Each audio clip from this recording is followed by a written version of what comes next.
Welcome back to Nova's Tarot Corner. I am Gianna, and I play Nova in our other stream, Twitch Slays D&D. And I'm Ciara. I'm a producer, one of the producers of Twitch Slays D&D. And we always start the show off by saying, Nova, my character, is a master tarot card reader. However, we both are not. No, we're not. Not so much. Still learning, and that's what this whole show is about. Mm-hmm. We're here to learn together. We're also here to do some readings. And Ciara, why don't you tell the people what's happening today? Yeah, so we like to go through each of the suits for the tarot cards and kind of talk through what each one means, all the separate interpretations, and then in between all of that, we practice by doing readings. We're doing 3 card readings, past, present, future.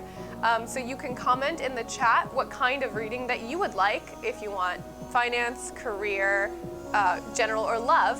And you can learn and, practice tarot along with us. Yeah, we're just vibing out here, you guys. We are. You know? Today's suit is the swords. We've done water, then wands, cups, which is a water sign suit, and then wands, which is fire, and then we did pentacles, earth, last time, and so today we're going to finish up with swords, and then we're going to try to get to the court cards, and then next episode will be the major arcana, and then we'll have gone through the entire deck. And it'll be so bittersweet to have an ending. But yeah, I'm super excited to do this, and so excited to have Ciara by my side, as always. Thank you. I love you. All right, so if you want a reading, just put it in the chat. We'll put you on a little list, and then we will start readings when the vibe is right. Yeah, so it is first come, first serve, so just put in your name and what kind of reading you want, and we're just going to go down the list in order. We'll ask, if you're still there when it comes to your turn, so that we, don't have to skip anybody if you've already left. So, stay tuned until we get to you. And hopefully afterwards so that you can keep learning with us. Otherwise, we're just going to start by going through the swords. Dope. Okay. Oh, Nucci's in the chat. Hey, Nucci. Hey, Nucci. What's going on? How's it going? Hi, everyone who's in the chat. I think we have a few people. Oh, Nucci wants a career reading. Nucci wants a career reading. All right. Dope as heck. He says, read me to filth. Oh boy. Amazing. Okay. Phoenix Raven says, Ciara, did you say that you love swords? I do love swords. This is not my favorite suit, in tarot. My favorite is wands. But if we're talking about, in general, I fucking love swords. You know, that stereotype of, hot girl with a sword, that's my sexuality. Love that. Honestly, I'm here for that. Love a girl with a sword. So I like swords. It's probably my least favorite suit, and I think it's everyone's kind of least favorite suit in general because it's kind of it's a bittersweet suit. It's kind of all of the sort of negatives and the warnings. But obviously, if you want to have a well-rounded deck, you have to have the positive and the negative. So the swords kind of encompass a lot of those watch outs or warnings or hey, maybe today's not your days. Got it. This is the air sign, right? It's the air sign of suits. It is. I'm an air sign. Uh-oh. So, I mean, it makes sense. A lot of people don't like air signs, but what? I'm air sign all the way through in my big 3, so honestly, come for me, you guys, All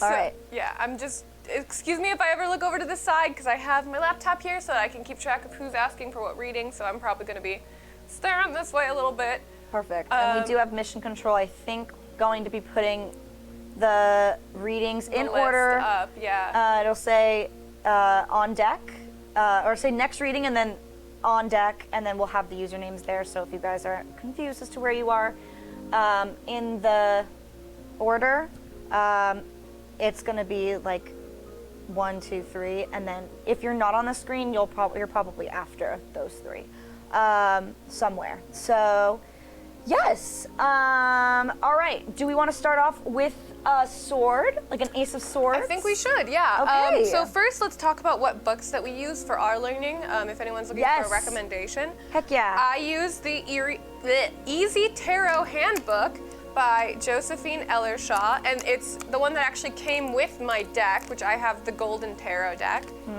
And then what are you using? I'm using the Guide to the Everyday Witch Tarot by Deborah Blake. Came with my deck, and my deck was recommended to me by some witches at a metaphysical shop down the street from me. She's a thick book. Thick. Thick. 3 C's. And yeah, it kind of goes into detail about a lot. So The nice thing about us having 2 different areas of learning or books to learn from is that we get slightly different interpretations of some cards, which I think is really good because even though you can kind of learn the educational academic way of looking at the tarot, which is kind of more my side, I like knowing what they're supposed to mean, but in all honesty, when practicing tarot, it's kind of about a vibe and a feeling. So, just because the book kind of interprets it one way and says it means this, as you practice and do more and more tarot, you might discover that in your readings, it kind of means something else, and you should always go with that instinct over just what a book says. Correct. Because, as you do more and more, you'll start to notice patterns, you'll start to notice if you, do a diary and look back on some of your past readings and see how they flesh out, you'll really start to notice oh, this is what it meant. So make sure to write that down and keep that in mind. And different interpretations are always going to be valid. Yeah, take what resonates, leave what doesn't. Exactly. Alrighty, we've got the Ace of Swords. Yes. Wah, bah, bah, bah. Da-da-da-da. All right. Whoa. Whoa, what's going on We here? got a hype train hype going. train? What's that? What's happening? They're donating bits to unlock emojis and other fun things on Twitch. Gee. So they have, I guess, 3-4 minutes to keep the hype train going. Oh my gosh. Thank you so much. Thank you, Nucci. Thank you, Nucci. Thank you so much for the And bits. everyone who's giving bits. So Yeah. appreciated. Oh, you guys are all so sweet. Oh my gosh. They're way too nice. All right, so let's go to the Ace of Swords. Yes. Where is my swords? It's a good question. Aha! It's the first one of the Minor Arcana. All right, Ace of Swords. Kind of the pattern with the aces is the new beginning. I'm following. I'm getting some things going. New beginnings, new ideas, new clarity. It's all good. My card has a witch looking at the sky with her sword, and there's lightning Nice. on the sword. That's pretty dope. That's kind of Thor a dope vibes. Card. Yeah. So really cool, really cool. Yeah, the aces often represent an unusual opportunity, one of those moments that enter our lives as a gift, often unexpected and always fleeting. The Ace of Swords in particular suggests that it's time to look at life in a new way or act on a new idea that will change things dramatically. Don't let this moment pass you by without taking advantage of whatever the universe is offering you. And it's a reminder to be open to such things, So it's kind of keep an open mind and don't turn away any opportunities that come your way, even if they seem that's not really my jam. Try it. It could be. Yeah. Say yes to something that you wouldn't usually say yes to. Try something that scares you. That kind of vibe. Yeah. Get out of your comfort zone a little bit. A little bit. You'll learn new things. Yeah. Because as we were talking about and what Gianna was mentioning in previous episodes, we talked about how in every suit, going from 1 to 10, the 1 in every suit, no matter what the genre is, kind of talks about new beginnings, new starts, the seeds of ideas, the seeds of potential. And then as you go along 1 through 10, 10 is always the ultimate, the ideal, the contentment, homeostasis, the ultimate fulfillment. So you'll notice a pattern when we talked about the other suits and also when we talk about this suit is that as you go along, the messages kind of incrementally get more intense when it talks about certain things. So if it's talking about a business, the ace is always going to be the beginning of a business, and then you're kind of, laying down the groundwork, and now you're at a plateau. It always has these general rising actions until you get to 10. Yeah. But the swords tends to be about self and thinking. It's always about like logic over emotion. It's about like having a cool head. It's about like brain over brawn. It's like all of the swords kind of has that general vibe, even though each one can mean something slightly different. Yeah. So my book says that, number one, that it's a very powerful card. When the Ace of Swords appears, it signifies victory and triumph over difficulties. So that's a good thing, which I think is kind of interesting because it almost feels like a reverse of all the others.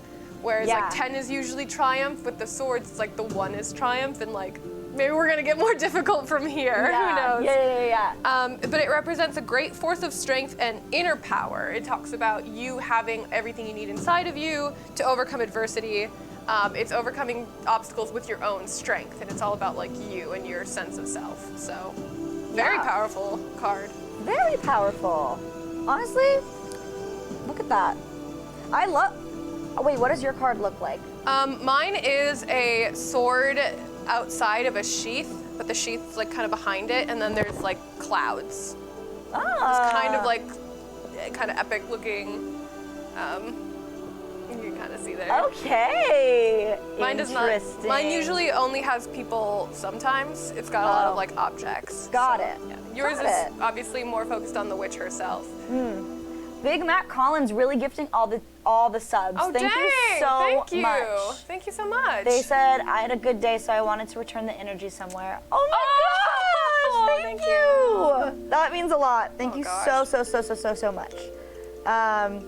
That's very sweet. Okay. That's some good karma right there. Yeah, too. truly. What goes around comes around. Very so, nice. you know, I'm such a big believer in karma. I truly am. I'm like, you put good in the world, you're gonna get good right back. Okay, love that. Thank you so much. Do we want to do a 2 of Swords, or do we want to do a reading? Let's do one more 2 of Swords, and then we'll do a reading. So. Okay. All right. Let me find my 2 of Swords. So I have mine. And we did have this come up in a reading, I think last time. So I vaguely remember talking about the meaning, but of course we'll go over it again for everybody. Okay. So the 2 of Swords is, as with most of the suits, the 2 always talks about duality. It talks about yin and yang. It talks about like having choices, having 2 paths and not being sure which one to go down. When it comes to the sword suit, however, it talks about feeling like you're in a stalemate or feeling like you're deadlocked into something and not knowing how to get out of it. The 2 of Swords symbolizes you feel like you need to make a decision, yet you're unable to move forward with that decision. The one nice thing about my card, which actually like really helps me remember, and I believe your card is similar, that it has a woman with a blindfold on because there's a decision in front of her, but she can't decide. My book mentions that the woman's hands are free. So she could pull off the blindfold anytime that she wants. And the whole point of the card is like, don't let your emotions blind you to the reality of a situation. Your hands are free. You can, clear your own eyes to make a, like an educated decision. Yeah. So you may feel stuck and you may feel trapped or in a deadlock or in a stalemate, but just like, remember to keep a cool head. Remember that your hands are always free to open up your eyes, and you can make that decision, but you're gonna have to make a decision if you're ever gonna move forward. Wait, I didn't even think about it that way. Yeah, that's why I really like sick. my book. I love that it kind of ties the imagery on my cards with the meaning, because it really, at least me being a very imagery-based learner, it helps me remember a lot easier, because I see the woman with the blindfold and I'm like, she could take that blindfold off. Like it immediately clicks in my head. Yeah. Yeah, you think you don't know the answer, but you do. You have the power in your hands, literally. Oh my gosh. Mine says also, oh wait. What? Shut up. What? Okay, wait. Mine says, what aren't you looking at clearly? If you're trying to make a tough choice, what does your gut say to do? Probably the options aren't as tough to choose between as you're making it seem. Try flipping a coin. If you're disappointed with the side that comes up, you clearly wanted to do the other. I do this all the time. That's a very good all trick. the time. Yeah. Like, I'm like, okay, I want to make a decision for you. Whatever. If you're disappointed, that means you wanted the other one. But if you're happy, that means that you wanted this one. Or if you flip a coin and as it's turning before you see the answer, like if you think of like which one you hope it turns up as, then you know you know which one you really wanted all along. Oh my god. You gotta trick yourself. You gotta not lie to yourself. Yeah. I love that. Honestly, that one might be one of my favorite cards so far. Yeah, because it's nice because it's talking about hope in your own hands. Yeah. You know, it's like you feel stuck, but you have everything in your power to get unstuck, and I like that message. Yeah. Like you have the power within you. Mm-hmm. So yeah. Cool. Do we want to give Nucci a career reading? Let's do it. Do you want me to go first, or do you want to go first and give Nucci You the can go reading? first. So- Actually, my camera's already up, so why don't I go first? Okay. I do have to shuffle though, so do you want to talk about maybe the Three of Swords as I shuffle? Sure. Let me find the Three of Swords. And we just reached level 2 of the hype train. Thank you so much, everybody that's been donating and giving bits and cheering. We appreciate it so much. Yeah, thank you guys. So nice. Hopefully you guys are all having a great day, and if you aren't, you know what?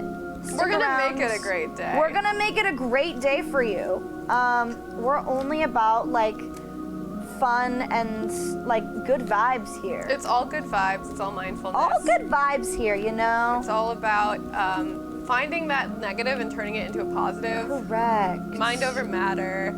Yeah, exactly. Positive energy. If you know anything about tarot, type in the chat what your favorite card is, and if you know nothing about tarot, tell me about what you did today, because I want to know. And you I'm know, serious. if you don't have a favorite card, maybe you'll find one today So as true. we go and talk about them. So true. Okay, I four. always forget what my favorite cards are until they come up, and then I remember how much I like them. You know, like I'll pull one in a reading and be like, "Oh my God, this card! I love this card." Yeah. Okay. Let's see here. All right. And yes, Echo Bun, I do have you added to the list. All you have to do is message it in chat, and you are written down. It is first come, first serve, so you should see the first couple of people on deck on the screen. But just know that we have you on the list, and we will get you. Yeah. So stay tuned. All right, the Three of Swords. Oof. This card is a little bit of a sad one. It's basically like in my card, on my card, there's a heart, and then there's 3 daggers inside the heart, and it's raining. Mine too. Yeah, there's spilling of the ink on the bed. Like, it's just kind of not a fun vibe. And my quote that it says under the Three of Swords in my book says, sometimes heartbreak is unavoidable. The least you can do is learn from it. And I think that's so true. Because, like, in life, you do deal with heartbreak and heartache and, like, grief, and, you know, you get heartbroken, whether it's with love or losing someone in your life, something like that. It's unavoidable, it's inevitable, and it's gonna happen to you sooner or later. So it's just about learning from it and like taking that experience and like using it toward the next thing that happens. The Three of Swords is one of those cards that like can't possibly mean anything other than bad news. Ooh. Ooh. As the picture suggests, I don't think that it can be. I think it could be seen as like a warning. It doesn't have to necessarily mean like it's bad news. I don't know. I like to see the positive in everything. As the picture suggests, it's an indication of hurt and heartbreak, often brought about by poor communication or just plain malice. It may signify betrayal or simply a broken heart. Either way, all that can be done is to pick up the pieces and try to learn something from the situation so you never end up back here again.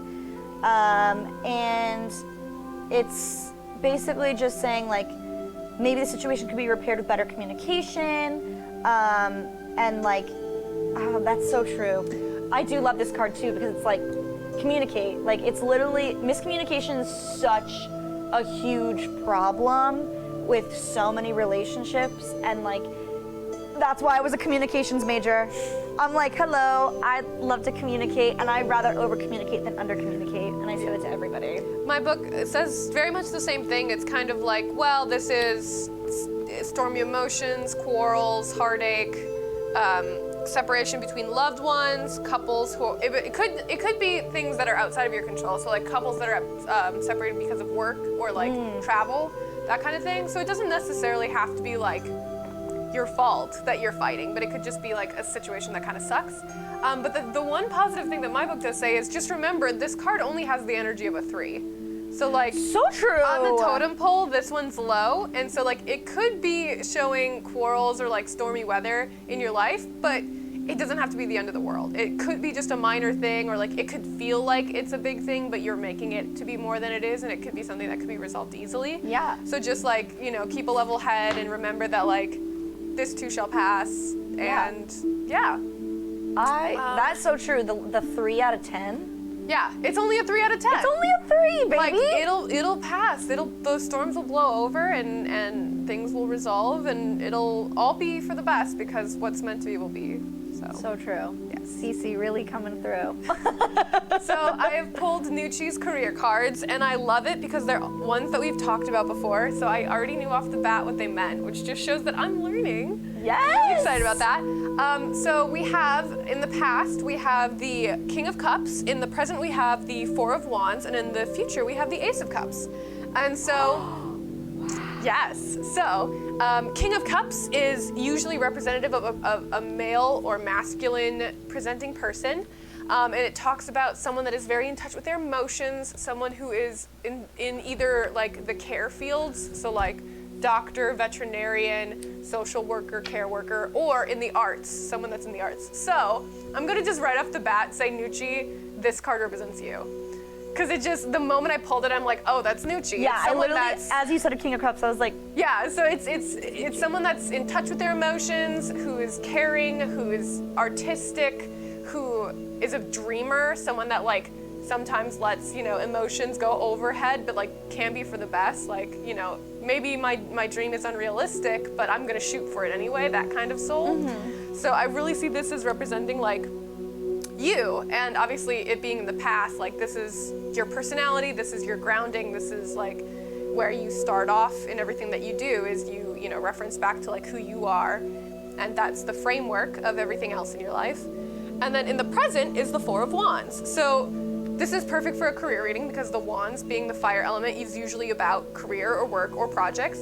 And the Four of Wands it's a good plateau. It refers to you've worked really hard, you've built up your business or your job or whatever project that you're working on, and now you're at a point where you have reached enough success that it's time for a break. Yeah. The Four of Wands is kind of like the vacation card. Yeah. It talks about like, if you can see in the picture, there's 4 wands, which are stable enough to kind of hold this like awning up over them, because you've got the 4 corners. So the 4 of Wands is you're at a very, very stable place, and the wands are holding things up for you so you can put the work down for a bit. Like your business has been built up, your project has been built up enough where it can like work on its own without you having to constantly need to hold on to it. You know, it's grown to a point where it's not a baby anymore. Mm-hmm. So this is great for you, because in your present, you've now reached a point where you can give yourself a little rest and relaxation. I can't speak words. I can't speak words. I always think of it as like the celebration card. Yeah. It's like you can eat your cake. Yeah. Like have some cake, have some fun. Yeah, you're at the work party now. You're allowed to like put down the role of manager and actually have fun and mingle, you know? Yeah, exactly. So you're at a point in your life right now where like, give yourself a break. You've done a lot of work and you deserve it. And you deserve all the success you've found. And then in the future is the Ace of Cups. And obviously the Ace always has that really like, it's really supercharged with potential. And the Cups usually refers to like a relationship, but because this is a career reading, it refers to like the start of a new relationship. Could be most likely career focused. So maybe in your future, a new opportunity is gonna come that's gonna be like really, really good. Like maybe that's a new job opportunity. Maybe that's meeting or networking with someone that's gonna really like take your career off and bring that to that next level. Or it can be just like that spark of new creative juices too, because the Cups being the water element also talks about like artistry and creativity.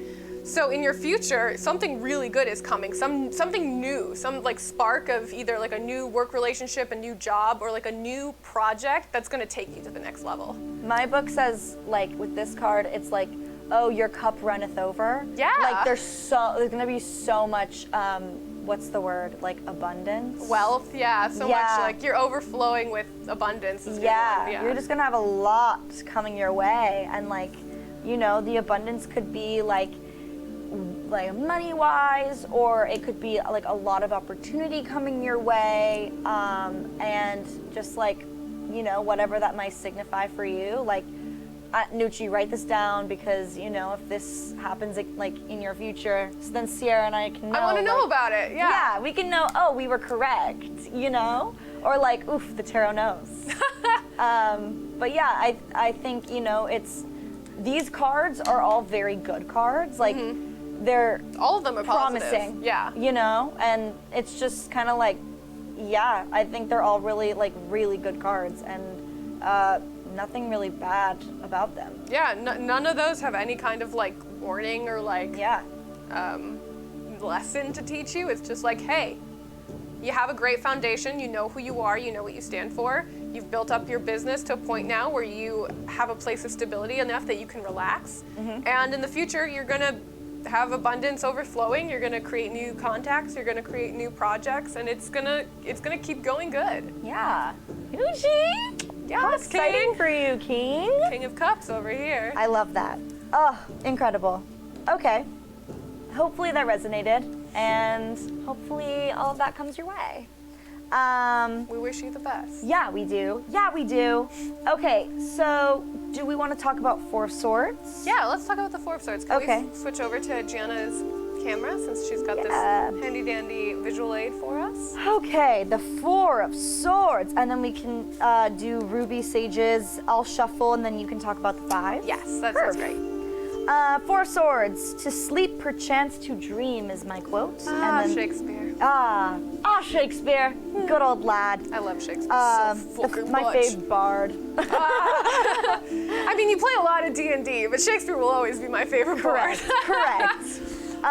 Okay, so the italicized quote is, "Are you resting or retreating?"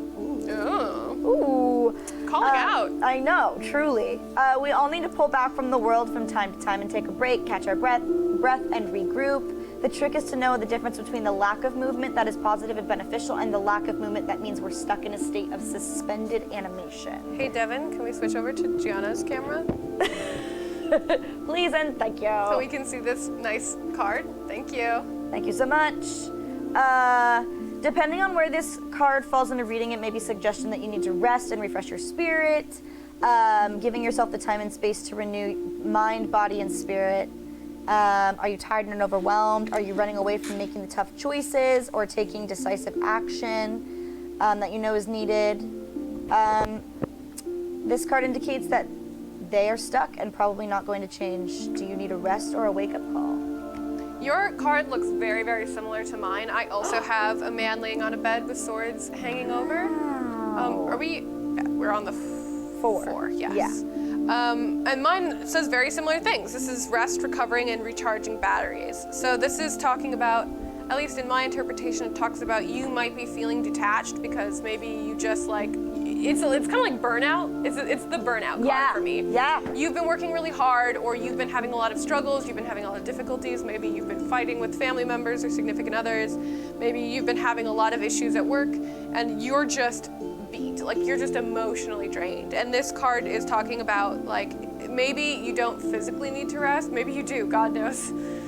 Exhaustion is rough. But like you need to mentally and emotionally give yourself time to kind of pull back and recharge. It's okay to sometimes feel too weary to participate. Like, you know, maybe your friends are asking you to go out or do something. I mean, maybe not because it's a pandemic, but like virtually, maybe you have a Zoom call and you're supposed to be like interacting, and maybe you're just too emotionally tired right now. And it's saying, you know, it's okay. It's okay to give yourself me time. It's, you know, mental health is really important and mental health days are valid. So check in with yourself and like keep in tune if you need one of those like mental health days to emotionally rejuvenate, and like don't be afraid to give yourself that. Yeah, 100%. I know I get burnt out all the fucking time. It's to the point where I can't imagine working 40 hours a week anymore. No, I know. Like after an entire year of like, I will work maybe 1 or 2 hours a day, and then I'm like, I'm so tired. Yeah. I've been sitting at my computer for 2 hours. I need to rest for the rest of the day. Isn't that bizarre? Like I literally, when I had my job at my old job. Your old company? My company Yes. that, no, not that one, the other one, before pandemic started. Oh. With the mouse. Oh. The mouse. I got so burnt out because it was like just constant interaction after interaction, and it's like, Yes. it does get so draining, but like once that opportunity was taken from me, it's like I would do anything to get it back. You know what I mean? It's like crazy. Like, Yeah. but like with any job or like any sort of thing that happens in your life, like of course you're gonna get burnt out. Even like with people. So much. Yeah, it's like, okay, I'm burnt out with this person. I can't hang out with them. Like, it's just very draining. Yeah, anyone that's ever had a customer service job where you were like forward facing with customers or guests know that like literally just keeping up that like talkative, positive facade for 8 hours can be so draining. And, you know, I would come home from work with a similar job with a certain mouse and just flop on the bed and fall asleep. And it's just like, I didn't do anything physically exhausting, but it was just the constant talking to people for 8.5 hours straight, you know, and then I would be grumpy when I got home because it's just like, I don't want to go out and have fun with my actual friends because I just had so much external stimulus, you know, I just want quiet. You know what? It's like, okay, you know how you have like your work life and your social life? Yeah. It felt like my social life was now in my work life. It was. And so like, I was using my extroverted personality to like entertain people and whatever, and then it's like, I would come home and I would just want to take naps and sleep and you just don't like, have any spoons have for anybody alone else. Time. Yeah. And then everyone would be like, why are you like sleeping? It's like 6 o'clock at night, like you just got home. And I'm like, I'm exhausted from talking all day. I don't want to talk to anyone. I just want to nap. Let me live my life. Fishy Floor did Walt Disney World Entertainment. I was also an entertainment host as well. Yeah, we both were. We were both entertainment hosts, which is very much like, literally your job is to talk to guests so that they forget that they're waiting in line. Yeah, it's pretty much, yeah. It's basically like, oh, there's a line and they have to wait in it. Well, we don't want them to be like pissed off because they're bored waiting in line. So go down the line and just talk to people. Yeah. And which seems like a chill job, and like it is compared to a lot of jobs. Of course it is, but like, damn, to be entertaining 8 hours a day, like you have to have like a repertoire of jokes at your fingers, or like a repertoire. I had a repertoire of like games, like verbal games that I could play, especially with certain locations where like the line wasn't continuous. Like there were some times when the line would be standing for like 5 or 10 minutes without the line moving because of one reason or another. And it was like literally up to me alone to fill 10 minutes of time with the line at a complete standstill. And it was like, oh, let's play a guessing game. Let's play a questions game, you know? And all of my friends became Disney people because number one, like Anaheim is its kind of own little like subsection farther away from like LA where all my original friends came from. But also like every time I would hang out with people outside of work, it would like work stories would come up and we would sit and we would bitch about work. And it came to the point where like people that didn't work at Disney would be like, oh, you guys are talking about Disney again. I feel like this is what it must be like to be like a nurse. And it's like nurses always, there's this stereotype that nurses only have nurse friends or like other medical friends, or they only ever marry other nurses or doctors because no one else can like understand the life that they live and how much their job is their life. Yeah. That's what it was like working at Disney. Like all we ever talked about when we weren't at work was work. No, it's so true. It's like terrible for social interactions, to be honest, which is why all of my friends just became other Disney people, because all the people that didn't work at Disney were sick of me talking about it. Yeah, exactly. It was like my whole personality, and everyone was like, okay. Fishy Floor says it's hard to be on for that long, and it's so true. It's so true. Like, and I would get like the leads would be watching you, and if you weren't on for like even half of an hour, you know, they'd be like, oh, you weren't talking to anybody, and it's like I'm literally not here. I just am like now dissociating because I'm so tired. I'm exhausted. Yeah. Like, please put me on my 30. And so you could tell that like they at auditions they would always hire like the bubbliest people because that's what they wanted 24/7 is for you to be bubbly and like smiling and happy, which like yeah, that's good and we love the positive energy, but like damn, that's tiring. Yeah. It's so true. It's so true. Okay. And sometimes I'm one of those people that like half of my personality is bitching. I'm one, like half of me is that like really polite corporate customer service, like positivity, and the other half of me is like trashy gossip. So Honestly, hello? What's going on? It doesn't matter. Haha mood. Yeah.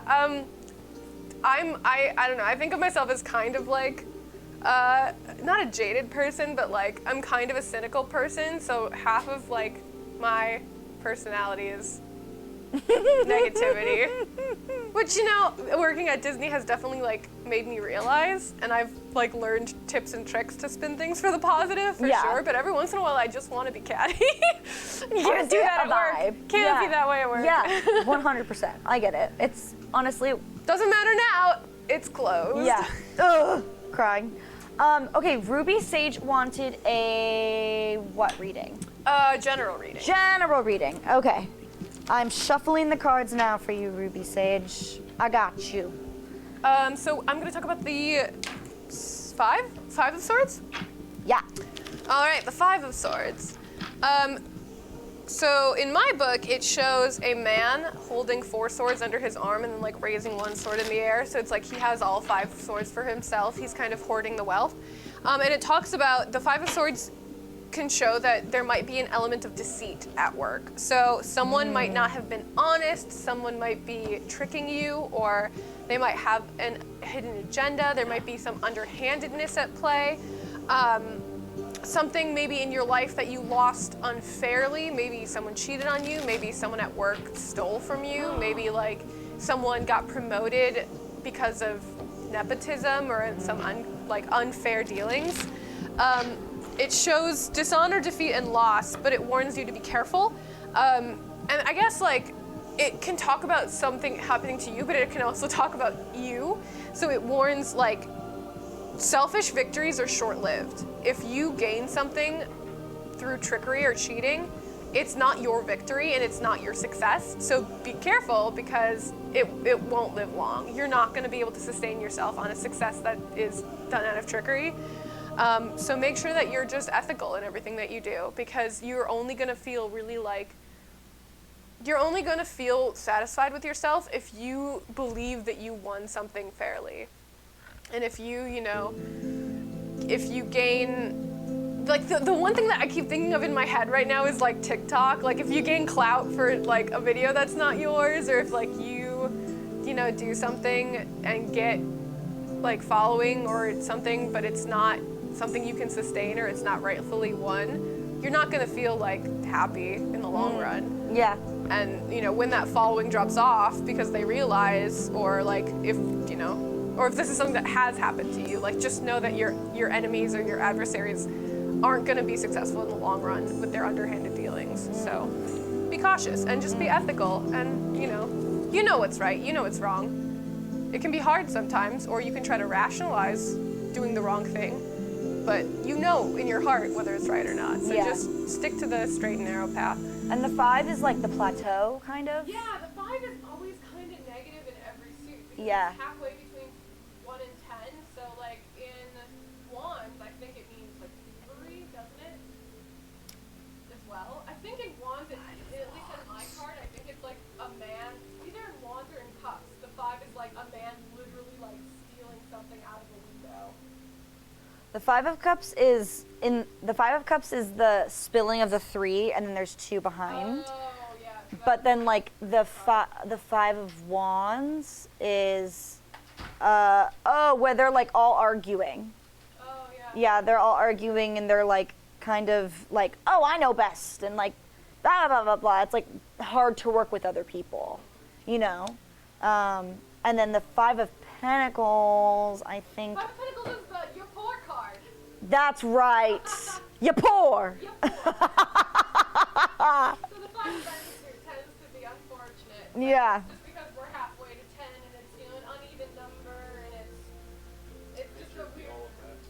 Oh. The 5 of any. Yeah, thank you. Thank you so much, Devin. So yeah, the 5 in any suit tends to be like it's uneven, it's halfway to 10, so it tends to kind of have some negative connotations, but Yeah.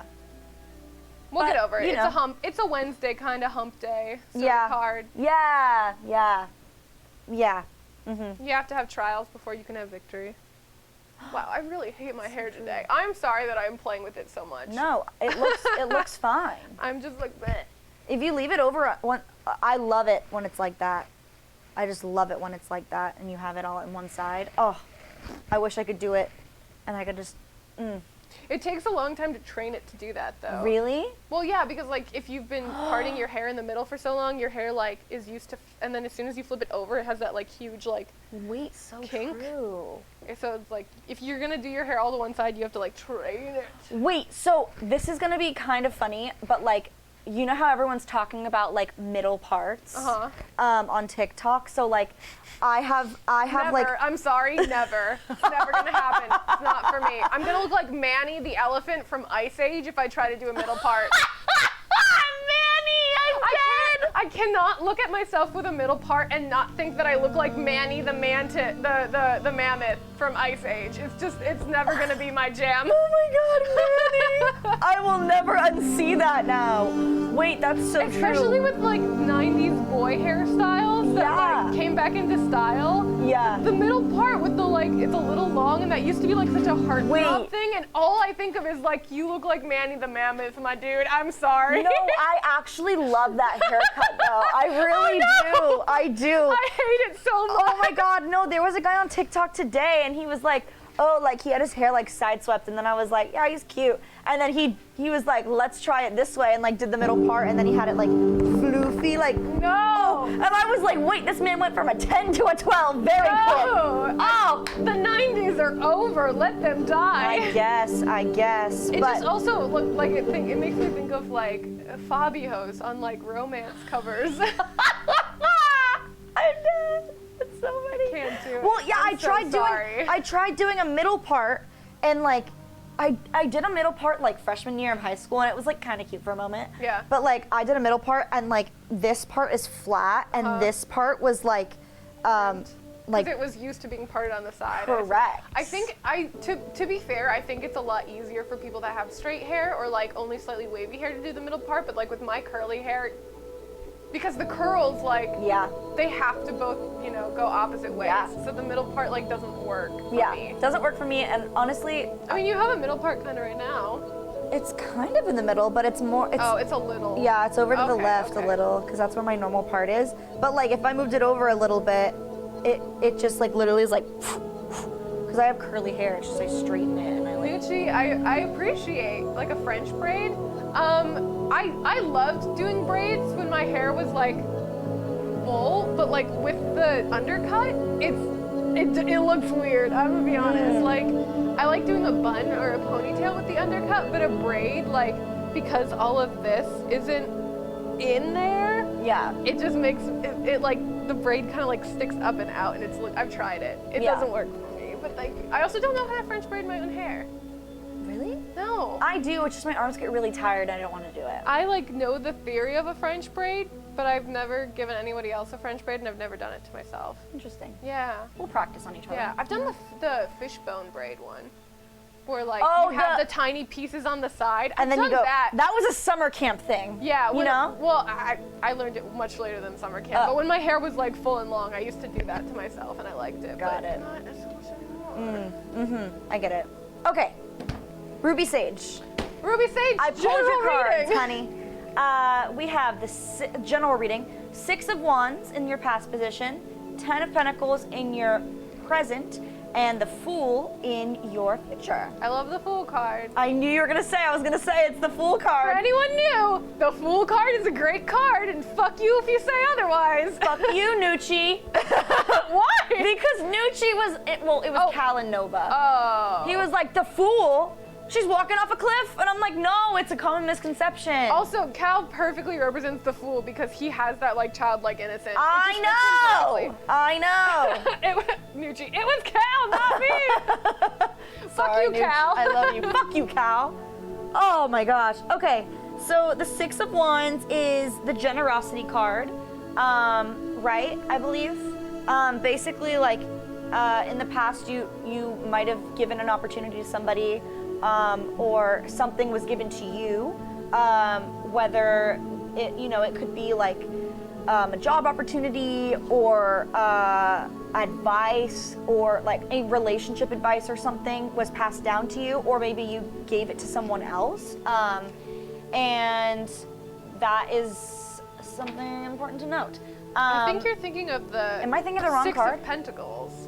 It's the generosity card. I'm an idiot. The Six of Wands. Same vibe. Okay. Same vibe of. Sorry, I tried not looking. Just No, fun. you're fucking close. Okay. Good job. I also, Really? as soon as you said it was the generosity card, I'm like, that sounds right. And then I actually looked it up. I'm like, no, wait a second.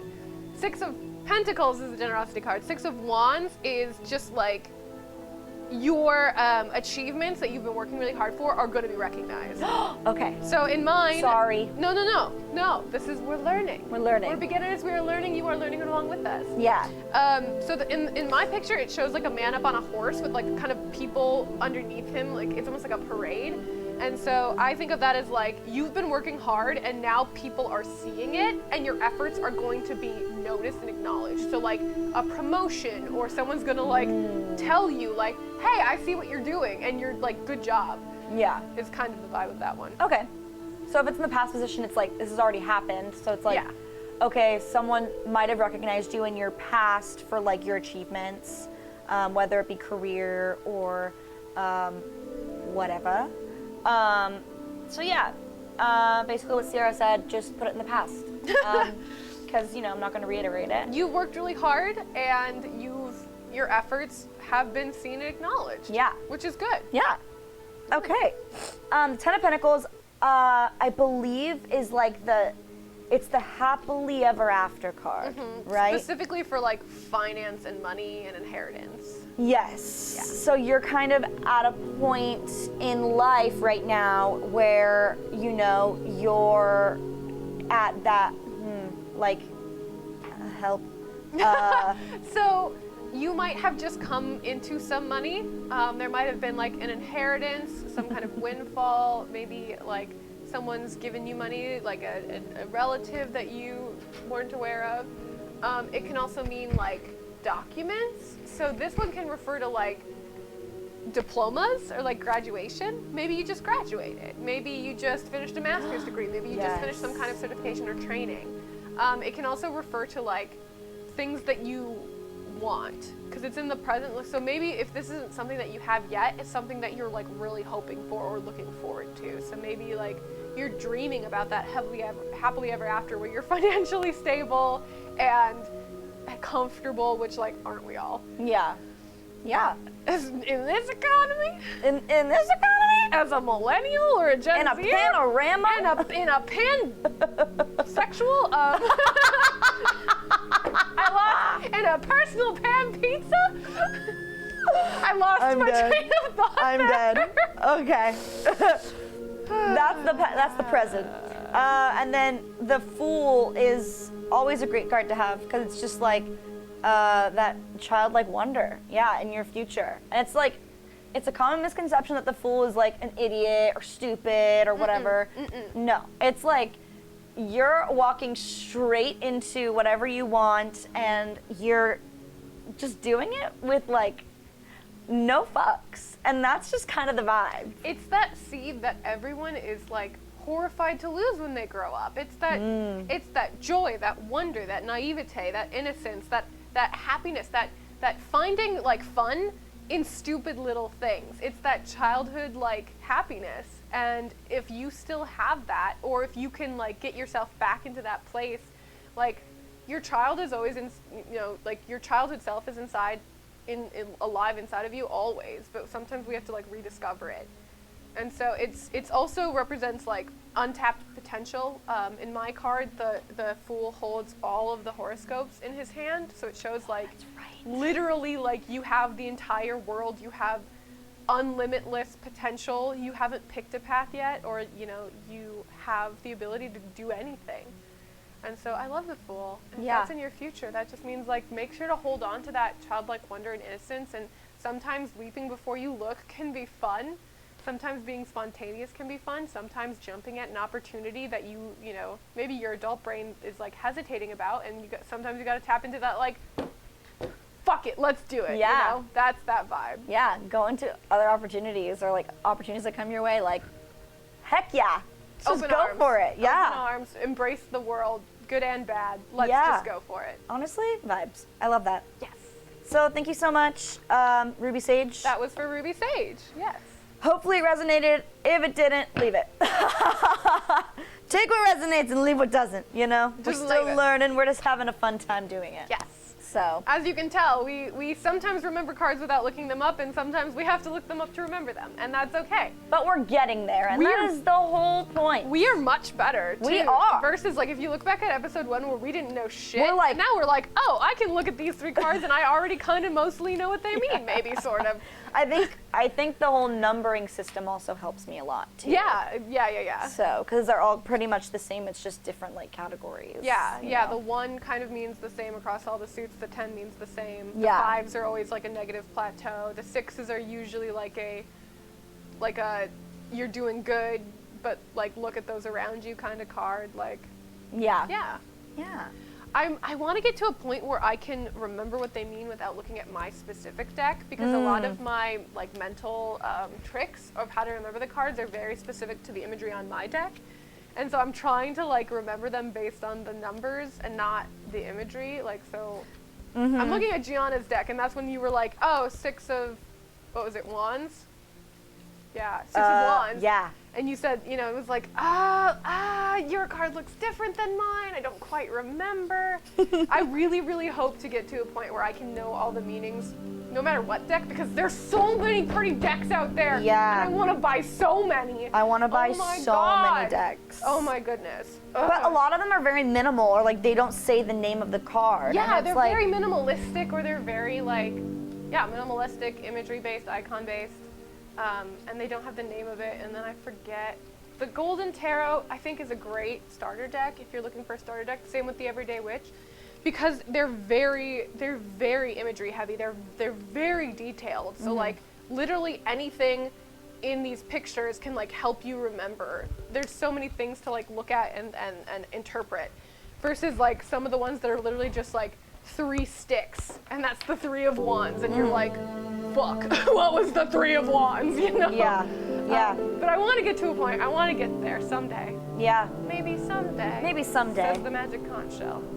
Maybe someday. That's what she says. Ruby Sage had to go to bed, but says you girls are awesome. Keep rocking. Thank you so much, Ruby Thank Sage. you so much. Good night. Means a lot. Up next, we have Lemon Viola, then Fishy Floor, and then Echo Bun. So make sure to stick around Stay tuned. because you'll be coming up soon. Yeah. Um, Someone has. I just saw it. Is there? Oh, Nucci asked, is there a Disney deck? And then Fishy Floor has a Nightmare Before Christmas deck. Whoa. That's a vibe. I That's don't think super I've seen sick. a Disney one. Yeah, Nightmare Before Christmas wasn't originally Disney, and then Disney purchased it. I can see Disney not making a tarot deck Yeah. though, because I can see them like they're very brand conscious, and there's so much interpretation around tarot, which is stigma. mostly incorrect. We did, if you were not here for our 2nd episode, we did a whole history of tarot where I literally went back to like the history of cards themselves, Yeah. and we walked through the like every recorded like date of when tarot, how it like grew and changed. It's not like, it can be witchy, it cannot be witchy. Like it's so open for interpretation, and it wasn't like developed by any specific culture or religion. It has so much influence from so many different religions. So like you can be any religion and practice tarot. You can be agnostic or atheist and practice tarot. Like it's like the everyman's tool. Yeah. For just, you don't even have to believe that it works. You can, like, I've heard interpretations of tarot as like, it's almost like therapy, because the cards are so interpretive that like they reflect what you're thinking. So even if you believe in nothing but science and psychology, you can use tarot because the cards mirror your own thoughts, and they tell you about yourself and your like mental processes. they're for everybody. Yeah. But unfortunately, like, the everyday person doesn't know that and doesn't know the whole history of it. And so I can't see Disney ever releasing a tarot deck unless it was like a Haunted Mansion tarot deck with Madame Leota. I could maybe see that. Yeah. But even then, I feel like they would be worried about the, like, connotations of it, so. Very true. Very true. I don't think I could see Disney. I'm sure someone has maybe made like a knockoff or something. Oh, wait, someone just linked Did someone link a something? Disney tarot card. Okay, but it's not like, they're not Disney branded. It's like, I think, an Etsy shop or like an artist that made. Oh! This is dope, though. Wait, those are sick. Those are pretty. A little creepy. Like, a little creepy, but really pretty. Wait, those are kind of cool. The Lovers is Beauty and the Beast. The Chariot is Hercules with Pegasus. Oh my god. The Fool is Alice in Wonderland. And the Empress falling is down. Elsa. I love it. The World is Rapunzel holding her hair. That's kind of everything to me. Damn. These are really dope. These are very cool. Oh, Very Milana's cool. Strength. Hi. Yeah, it looks like it's only the major arcana, though. Yeah, it Which is doesn't- unfortunately, like, a lot of artists, because it's so much work to do a single image, and there's, 77, 78 cards in the tarot deck, so Yeah. most are, like, freelance artists will just do the major arcana. There is an artist that I follow on Instagram who's very, very into Greek mythology. This is gonna take a little story. We're gonna go in the way back. Go ahead. So there was, way back online, someone had published, it was under a fan fiction website, but it wasn't a fan fiction, it was a personal, like, just original work about Hades and Persephone that they had written, and it was fucking amazing. It was, like, so well written. The like, female empowerment of Persephone going from, like, a naive, like, young goddess to, like, literally the queen of the underworld was, like, the baddest shit I'd ever read. And I had this bookmarked on my, like, you know, my browser for so long, and I would reread it so many times, but it was like thousands and thousands of words. And they took it off the website and they published it. They, like, self-published it as their own book on Amazon. And of course I bought both of them because they had to separate them into 2 books because it was so long. And they're making more now. It was called, I guess I should, Rachel Alexander wrote, Receiver of Many is the name of the first book, and then Destroyer of Light is the second, because those are literally the interpretations of the Greek names for Persephone. So so Receiver of Many is Hades, because his Greek name is, like, Adonius, which means Receiver of Many, because he, like, literally receives the souls of the dead. And then Praxidike, I don't think I'm pronouncing that correctly in Greek, is Persephone's other Greek name, which means Destroyer of Light, because she's, like, the queen of the underworld. And so, my gosh. they wrote this amazing, amazing, like, Greek mythology story of Hades and Persephone's relationship. And this artist, like, I don't know if they know them in real life or if they just met online, started doing the, like, drawings of the Hades and Persephone specifically from this book, Asphodelian on Instagram. And they released a whole tarot deck with, but just the major arcana, unfortunately, and I want to buy it so bad. But, like, each of the major arcana is a different Greek god. So, like, I think, like, Persephone is the world because she's, you know, death and life, and, like, Kronos is the devil, and, like, Hermes is, like, the chariot, and, you know, so, like, each Greek god has their own major arcana, and I love it so much. I think I've seen like stuff like on Instagram about it, where it's like comes up as like a promoted post, and it looks dope. Like, it's super cool. It's very beautiful. Yeah, it's super. And, like, is it Persephone? Is she, like, pink? She's got, like, red and pink tones to it. Okay, I think you're thinking of Lore Olympus. Just kidding. Which is a webtoon, which is also really, really good, but a very different interpretation of Hades and Persephone. Yeah, Hades is blue and Persephone is pink. That one is super, super popular right now, so much so that they have merch at Hot Topic for it, which I was, like, blew my mind, because I've been, like, reading that webtoon since, like, way near the beginning, and it just, like, blew up. Wait, iconic. Yeah, it's free to read, too, if you just get the webtoon or the webtoon app, which I have on my phone. Read Lore Olympus if you haven't, if you like Greek mythology. I love Greek mythology. Lore Olympus is very, very good, very popular right now. We have to talk about who our Greek godparents Well, are. okay, 'Cause I'm kind of giving it away now, though, because I'm so obsessed with Hades and Persephone that I would want Persephone to be my Greek mom. I also really like Hades because he's like the chillest of Greek gods. If you know anything about Greek mythology, Hades or Zeus and Poseidon are both kind of, Dionysus is cool. Dionysus is chill. Wouldn't necessarily want him as my Greek dad, but he's cool. Hermes is kind of a fucker. Apollo is kind of a fucker. Athena and Artemis are dope. For a very long time in my entire childhood, I was like, I'm a child of Athena because I'm book smart. But then it was also like strategic warfare. And if you've ever played a board game with me, you know that I'm shit at strategy. So I'm like, maybe not a child of Athena. I don't know who my Greek godparent was, because I feel like I was very much growing up like, oh my gosh, I love Athena. Like, she was my favorite, and I had to play her for like a little Greek mythology thing. Cute. Yeah, but it's Echo like Ben says Hades is the best of the three brothers. Yes, for several reasons. That I could literally talk about this for hours. This isn't even a tarot stream anymore. This is just a Greek mythology stream. Honestly, let's do it. Let's change the category.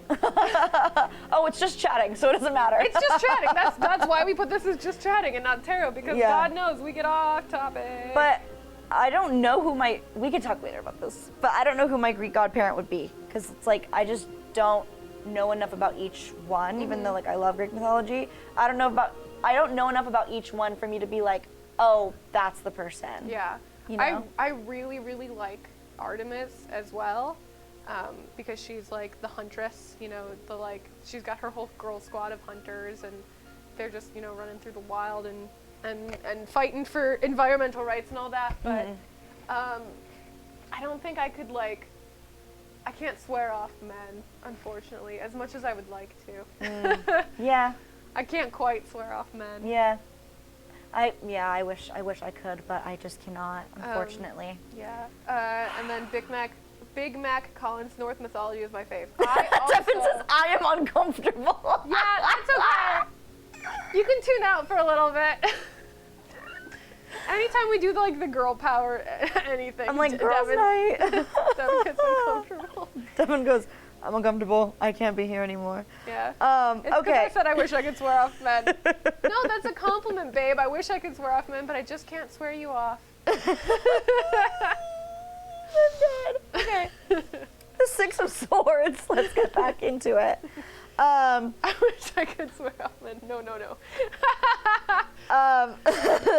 The Six of Swords, basically, the quote is any place but here, and then in italicized it says, or italics, it says, sometimes you just have to get gone. Try not to take your troubles with you. Do you wanna shuffle for Lemon Viola while I'm talking about it? Okay, cool. What's Devin saying? Get Devin's couch disciple in here. Oh my God. No, not again. Not again. Not again. Please, God, no. Please, no. Okay. So this witch isn't going to spend one more minute where she is. She's already on her way with few necessities, because time is of the essence, and sometimes it's better to get out with nothing than to hang on to things or people that are weighing you down. But she's not traveling alone, if you see on my card. It isn't clear if she is helping her traveling companions or if they're helping her, but either way, they're in this together. An arcane gesture to summon the wind, and they're off into the unknown future. And all she knows is that any place would be better than whatever it is she's leaving behind. So sometimes these are situations you simply can't fix. So unhealthy relationships, jobs that beat you down, dangerous or unproductive circumstances. And if you're dealing with one of these, you have to ask yourself if it's time to cut your losses and just get out. And there's no shame in asking for help to do so. And if you need to, maybe someone else needs your help to escape their own bad situation. And it's okay to lend a hand as long as you're sure you're not going to end up carrying burdens that don't belong to you. So yeah, this card is just kind of I'm out of here, deuce, Yeah. peace out, deuces. My book also talks about it can be metaphorical, as in you've been going through stormy waters, but you're on your way out now, or it can mean literally you're going to be traveling over water soon, whether that be in a boat or an airplane. It can just literally mean travel, which I love that about some cards, where it's like, it could be all these metaphysical, emotional, psychological things, or you going on a trip soon? Just My like, thing has a scratch on it?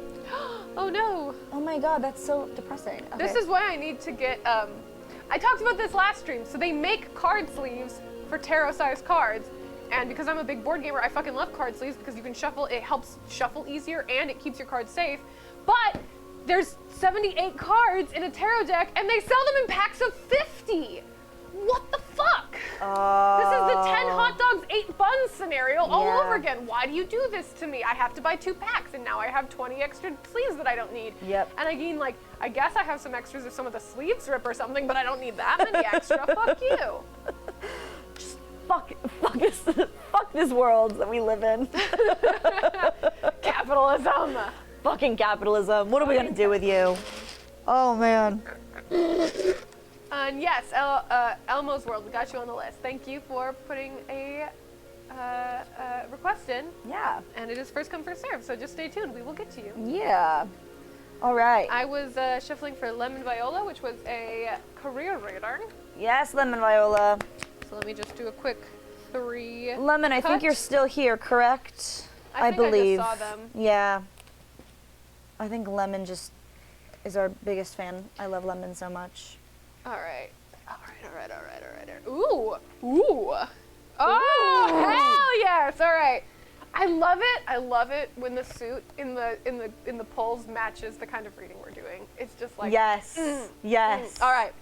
I'm going to try to do this without looking at the book. Lemon says roast me. All right. So 2 of Swords. In the past, we literally just talked about this. You have felt that you were in a situation where you couldn't make a decision. You felt like you were stuck. You felt like you had a stalemate.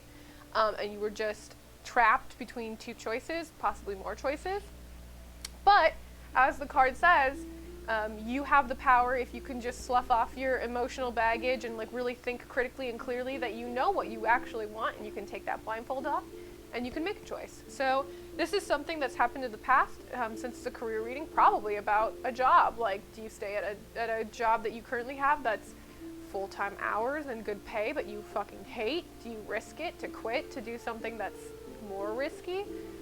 Maybe it was between 2 job opportunities that you weren't sure which one would be the better fit for you. Either way, you made that decision, and present day, Ace of Pentacles. Damn, that's like all the potential of fucking money. Like, yeah. That's like literally like the start of something new. It's a new job. It's a new, it could be a new like line of study. Maybe you started a new degree. Maybe you started some new classes or a new certification, and are working. Maybe you had like started a new year, a new semester at school. But it's all of the good and potential of like starting on a new path that will lead you to financial stability and success. Seems to be going rather well so far. Whatever decision that you made between the 2 choices in your path, in your career, it hasn't quite played out yet. You're still like feeling it out, but it seems like it can be good. And then 3 of Pentacles is that first like plateau in the Pentacles. So it means like you are using, I think it's about like skills. Like you are using your skills and you are honing your craft. Yeah. At your job, you're learning maybe a new skill, you're practicing, you're learning, like maybe you're certifying for something new, or this could be referring again to like schooling. This is the one card that's like, it takes many instruments to make an orchestra. It's kind of like the cooperation card. Okay. In my book, but I think in your, we discovered in your book, it does have a different like meaning. But maybe you'll be working in a team sometime soon, or like you'll have to work with other people, and like this will be a good thing. Like just be open to it, and whatever you guys like create, like artistically or in your career, like it's gonna be a good thing, because everyone has a different perception, and like sometimes it like takes a few different perspectives in order to make something that's like amazing, because you know, it's like you all share like a vision, but everyone comes from like a different corner, if you know what I mean. But yeah. That does kind of tie into my interpretation, though mine is kind of different at its core. So yours was saying perhaps they have a team that or in the future, they're going to be working with a team, and through many hands make light work, like you in collaboration with others are going to make something amazing. Mine also talks about success is beginning to show through your efforts. So obviously in the present, you're starting something new, you have a new career, and then the 3 is in the future, it's that first plateau of like, you've been working away, you've been working hard, and now you're starting to like reap some of the benefits of that hard work. It talks about some improvements materially, so literally just like you're gonna get more money through working hard and like working at your job diligently. But it also talks about recognition for your work. So like, you know, either a raise or a promotion or someone just acknowledging you and your talents.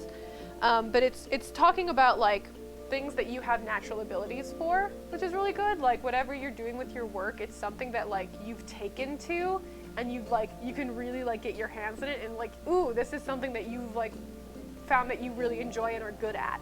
And other people are starting to notice, and you're starting to like get your feet under you with this skill or this new job.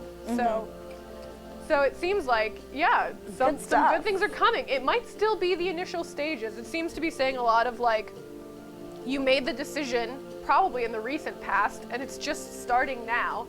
And in the future, you're not going to see success immediately. It's not going to be instant like gratification, but those like small steps are going to start building up, and you're going to start seeing some like real rewards and some real effort for what all you're doing, and potentially work with other collaborators to create something beautiful. Yeah. So all good things. I keep saying that. All good things. All good things, all good things. What is that from? It's from Frozen. It's from fucking Olaf says Yeah. it. Like, what did she say about me? All good things. All good things. Oh, I've heard so much about you. All good things, all good things. That gets stuck in my head so much. I say that all the time. I hate it. Oh my gosh. No, I love it. Olaf is so freaking cute. Josh Gad. Gad. That's Yeah. it. I was gonna say Graf, and I'm like, no, that's the other one. No, Jonathan Groff. He's Kristoff. Yeah. God, words are so hard for me tonight. You know, it's okay. I'm just finishing Please your fill in my gaps. Your sentences. Please, that's Please help me finish all my sandwiches, Gianna. We're good. We're fine. We're fine. So going back to Artemis. Okay, wait. Do you want to talk about the 7 of Swords, and then I can do a reading for Fishy Floor? Yeah. Yeah? What's Fishy Floor's category? General reading, Fishy Floor. It's your time to shine. See, I sat and I shuffled, and now I want to find... Oh, 7 of Swords. This is the card I was thinking of. This is the Blackston card. This was the first tarot card I pulled on the stream. Yes, Legacy Wisp. You are on my list. We're just going in first come, first serve, but you are on the list. Legacy Wisp. Cool name. Okay. So this is the card I was thinking about before. In terms of like, literally it's the thievery card. You can see on mine, there's like a dude that broke into a house, is stealing 5 out of the 7 swords, and is like escaping out the window. So this one's kind of a warning. It's talking about situations that you didn't anticipate and like bad luck. It could be something as simple as like your car gets broken into, or like you lost some money, maybe in like the stock market, like maybe you took a little dip, or maybe a bigger theft is happening, or maybe it's like a metaphorical theft. So like maybe at work someone like snatches a promotion from underneath you, or someone got the credit for something that you worked really hard on. It's warning against these, you know, deceptions and things that we don't anticipate. And it warns that like in the future, try to be mindful of this ahead of time and like take precautions. So like obviously we hate to think the worst of people. We hate to like assume that bad things are gonna happen, but like taking a little bit of precaution, make sure you're locking your car door, make sure you're locking your front door. Some of these little things, making sure to like put your watermark on your art so it doesn't get stolen. Like things that suck, but like just keep it in mind, because sometimes bad things do happen, and as long as we're prepared and as long as we like think about it ahead of time, we won't be caught off guard next time. I think of it like insurance almost. Like Yeah. just make sure to have your things insured. Make sure that you've like got a backup plan. It can show situations where something's taken in greed, specifically without any feelings of guilt. So whoever's doing this doesn't feel sorry for it, but it's unfair. But we can only be forewarned. Like all we can do is prepare ahead of time and like hope for the best. So try just to be mindful, try to like think ahead, try to plan for the worst, even though we want to hope for the best. And it can also mean using diplomacy against heavy-handed methods to achieve a desired result. So maybe someone's being catty at work, maybe someone's spreading rumors, maybe someone is, being deceitful and crappy, and just remembering not to stoop to their level, not to meet them down there, but just remain level-headed. Because the thing about swords is it's always about logic over emotion. So it's always going to be about like staying calm, staying collected, staying rational, and rising above it. Don't let negative emotions bog you down. Period. And that's on? Period. Thank you. I remembered from last time. Yes. Yeah, I was wondering if you were going to ask me that. I'm like, No, of course. I gotta remember keep my testing cue. you. have a lovely night, Lemon Viola. Thank you for joining us. Love you, Lemon. See you next time. I'll be the limoncello to your Lemon Viola. Thank you. Okay, so. I'm so sorry I keep tapping my mic. I'm sorry, mission control. I'm the fucking worst. It happens to the best of us, It happens to me all the time, and then I It go. happens to some people more than others. And then I go, I'm so sorry. ASMR. I'm so sorry. Thank What? you, Devin. I didn't hear that. I didn't either. Ah! It's fine. Ah! Okay, Fishy All right. Floor. This is your general reading. All right, past we have the Magician. In the present, we have Ace of Swords. In the future, we have the Ace of Wands. Can we switch to Gianna's camera? Oh, I was like, what's happening? All right. So, in your past, you have had all of the necessities that you've needed to succeed. And maybe you didn't realize that you had these. And maybe, I don't know, sometime in your past, you found out, okay, I do have like the power to like control my future, and you have everything that you need in order to like succeed. I love rhyming. And yeah, it's a major arcana card, and it's it's card number 1. So like, hello. But let me just make sure. Yeah, the Magician is all about like inherent power. I think of it kind of like the sorcerer in D&D. Like the power is within you. You don't need anything else or anybody else to give you the abilities that you have. It literally says, this is my quote, the magic is within you. Yeah. Or is inside you. Yeah, it's about like you have everything you need to succeed. Oh, the Magician represents our own capacity to balance all the tools of the 4 suits. Cups, wands, swords, and pentacles, and use them to create positive change in the world. Yep. So I think in your past you've realized you do have this, and you can literally like influence. It's a lot of confidence. Yeah. It's a lot of self-assuredness and self-esteem. It seems like, at least at some point in your past, like you've realized, like, I got this. Yeah. I don't need anybody else. You can be independent. Doesn't mean you have to be 100% of the time, because who wants to be 100% of the time? Right. But you can. Yeah. And you have, and you will again. Yeah, And that's badass. yeah. Let's go. Fishy Floor, yes. In the present, we have. Sorry, we gotta ask us anything, because I forgot to turn that off from last night. Does this mean you have balance in the Force? It does. It does. The Magician card literally means you can. It's more internal than like the Jedi way, but it means that yes, you can balance the 4 like different energies within yourself. You can find balance. Okay. It's like, ooh, this is gonna. It's like being the Avatar. Yes. Like you have to master all 4 elements, Yeah, yeah. Oh my god, that's iconic for me. I'm literally never gonna forget that. Yes, Fishy Floor, you will bring balance. Thank you, Fishy Floor. You will. Bring balance and honor to us all. We'll be right back. Keep going. Okay. You got this. I was gonna say are the magician. I want to take a break soon, actually. Okay. So after this reading, we'll take a quick break, and then we'll come back. Okay. The Ace of Swords, we just talked about, which is new beginnings, and basically it's the swords is Victory and triumph. yes. Specifically, like, it's very similar to the magician, actually, funnily enough, about like internal strength. Like you have overcome obstacles off of your own prowess and power, not anybody else's. Yeah. So like, magician is your base. That's who you are. You're very like confident, or you have like all of the necessary abilities and skills. In the present, you have proven that because you've overcome obstacles off of your own merit, which is dope. Yeah. Yeah.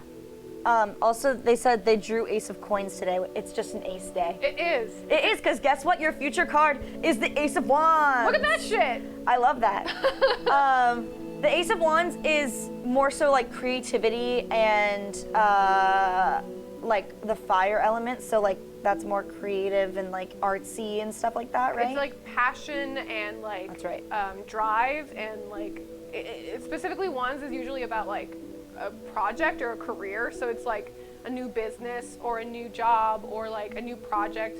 It definitely can be artistic. Like maybe you're writing a book or starting a new art piece or like starting a new anything. Yeah. You know, like it's just the beginnings of something new that's Yeah. exciting, and it makes you feel alive and like excited and like passionate about something. Yeah.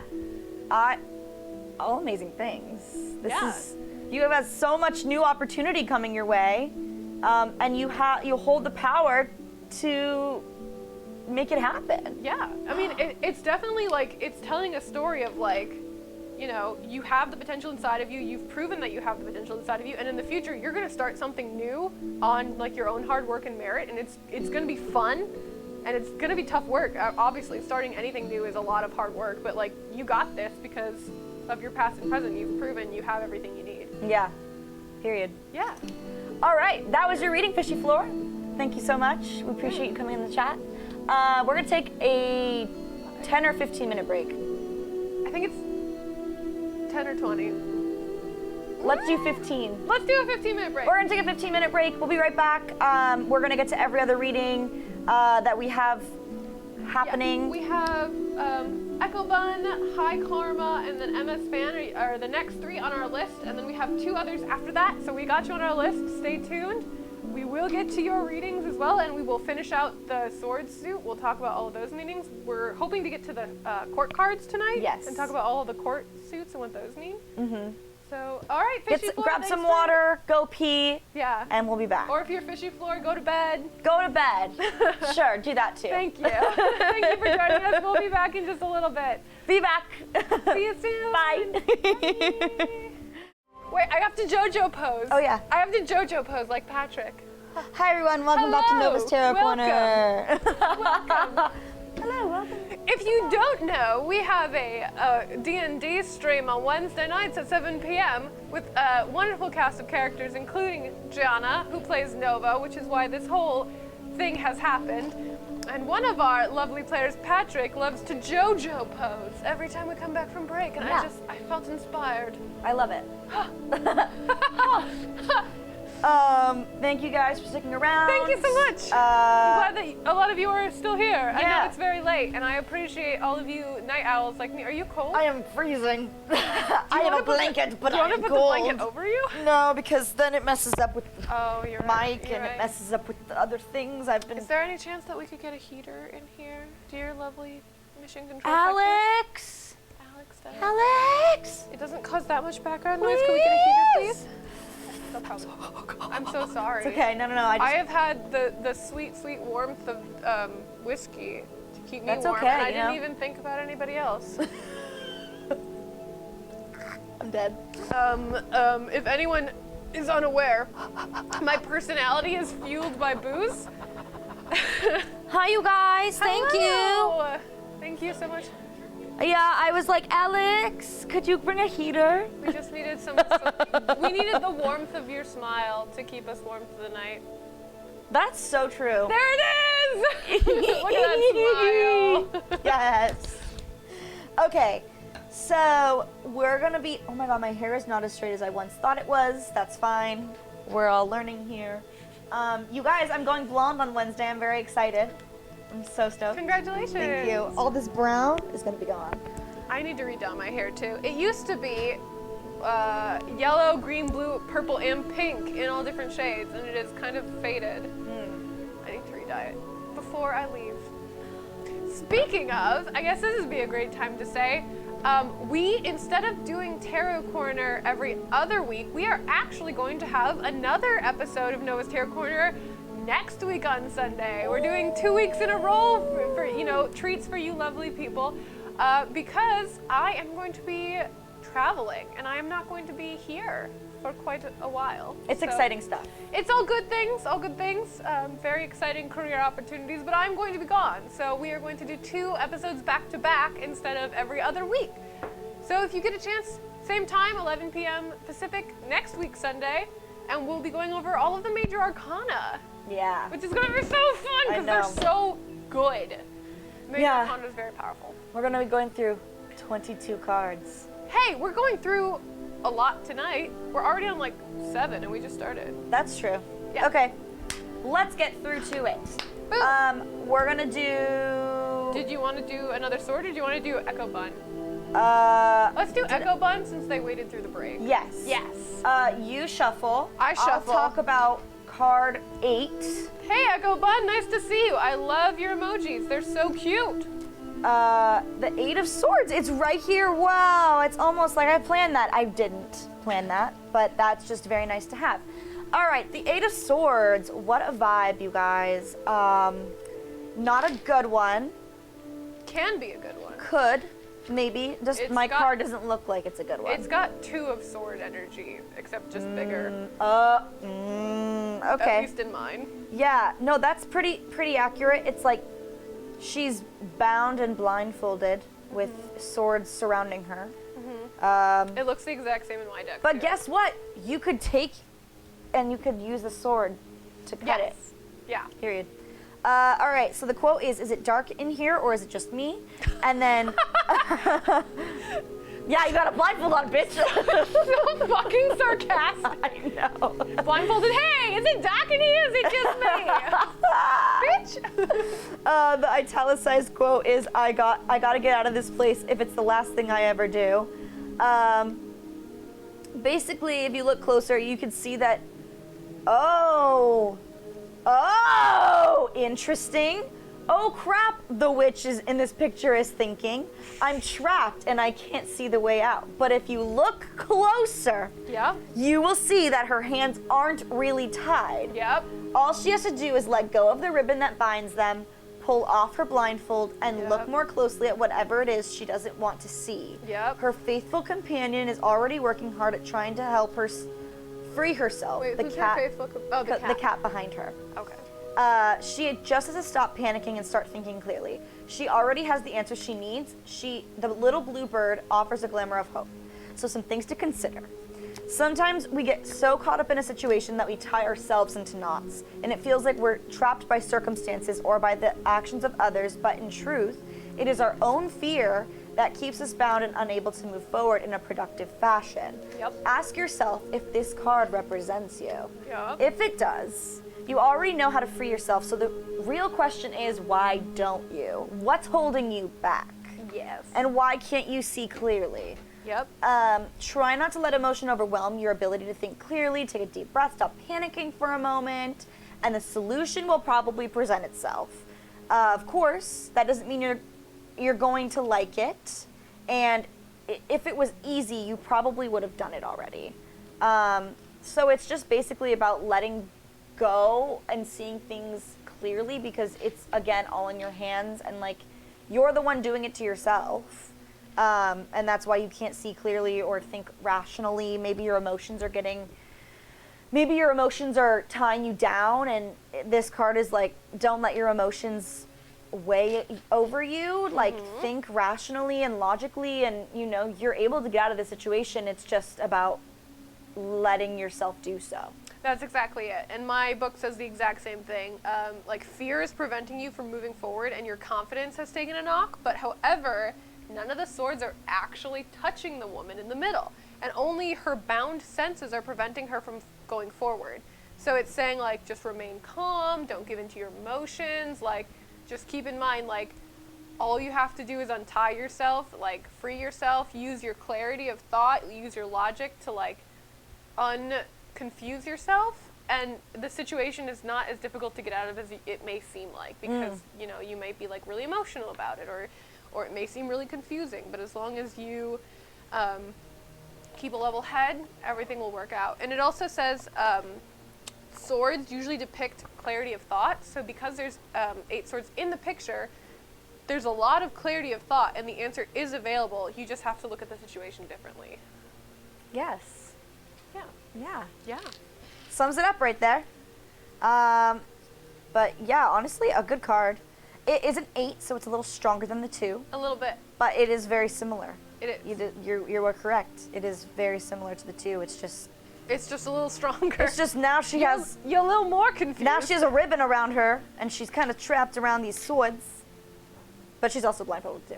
She's blindfolded and bound, but, like, her hands aren't as bound as she thinks they are. Yeah. So true. So true. Shy surprise. Free yourself, She a surprise. says Nucci. Yes. Oh my gosh. There's a gun to your head and death in his eyes. But you can do jujitsu, Nucci. You have the solution inside of you. Yes. You can fight Shia LaBeouf and escape. You just have to be calm and collected. Clam Lady, I'm your 420th follower. Wait, we did it! We did it! Clam Lady, you are a gem, because we were like, if we hit our 420th follower, we need to know who is it. Clam Lady, you have won the ultimate prize of being the 420th follower. We were so worried that we would miss it because we were in the stream and wouldn't notice when we got no more followers. Thank you so much for telling us, Clam Lady. I'm so excited. Hey, okay. If you have, I told you guys we were gonna get our 420th follower. 420. 420, If you haven't already, baby. join us on Discord. We have a D&D stream every Wednesday night. And you, as the audience, plays as the 5th adventurer, so it's very much like a play with viewers kind of Twitch plays game. And, oh my god! Clam Lady, subscribed! Thank you! What a goddess! Incredible! What a clam queen! Clam queens! Clam queen. Clam queens only. Period. Thank you for subscribing, and thank you for being our 420th follower. I'll never forget Hell you. yes. You have made Twitch Slays history. Yes. It only gets better from here. That's so true. What's the next landmark? 666. Who's gonna be our 666 follower? Oh my god. Tell your friends. Guess that's the next milestone.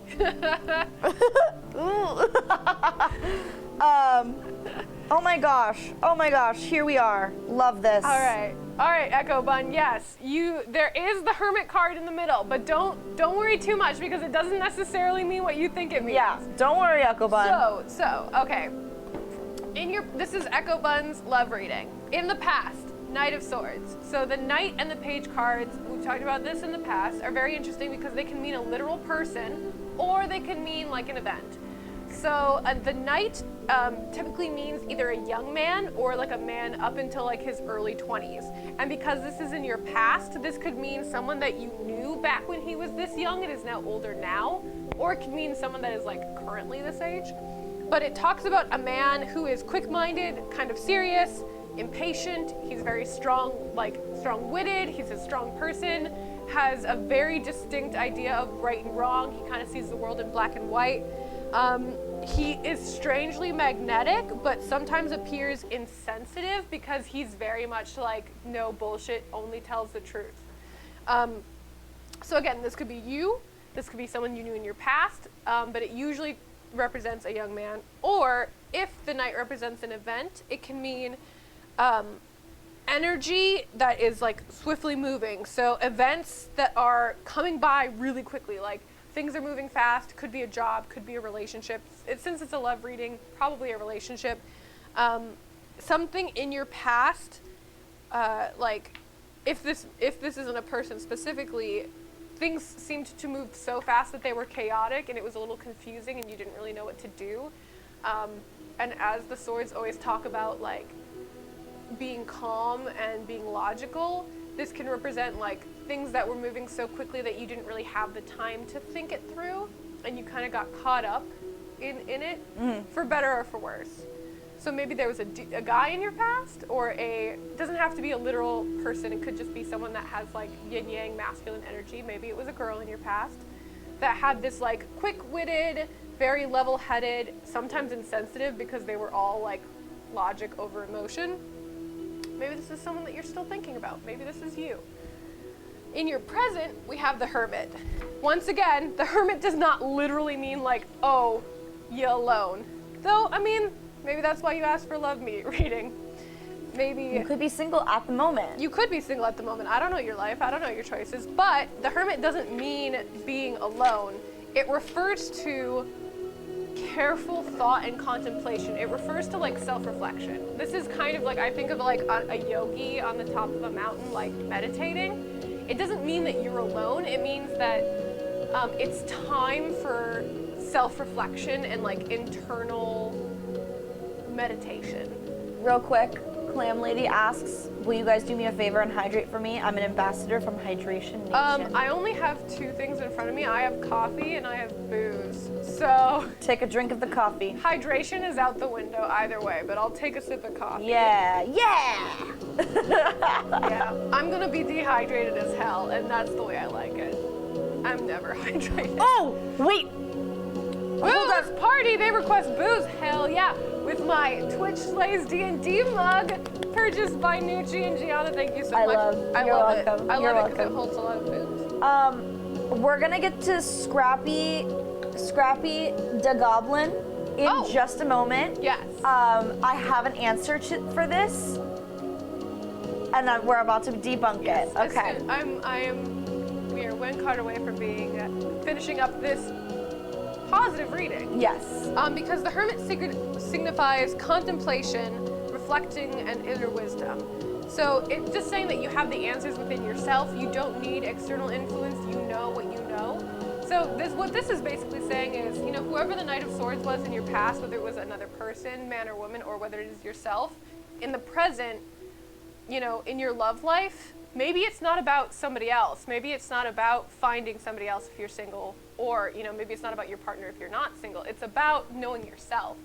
And any relationship isn't going to be equal unless you have like a grounded sense of self and you know what you want and you know what you need and you're willing to communicate that with a partner. Or if you're looking for somebody, knowing the kind of person that you need and being reflective of yourself to avoid people that aren't going to be healthy for you is really important. So if you're single, the Hermit doesn't mean you're going to be single for life. It's saying like, what's really important right now is not looking for somebody else. It's about focusing on yourself and making sure that you are at oneness with yourself and that you understand yourself enough so that when you do find a partner, it will be healthy and equal and like communicative. Yeah. If you do have a partner, this is referring to like reflecting on yourself and making sure that you are being true to yourself and making sure that you know what you want and need, and like if there are problems in your relationship, reflecting and not just blaming like your partner for any issues, but like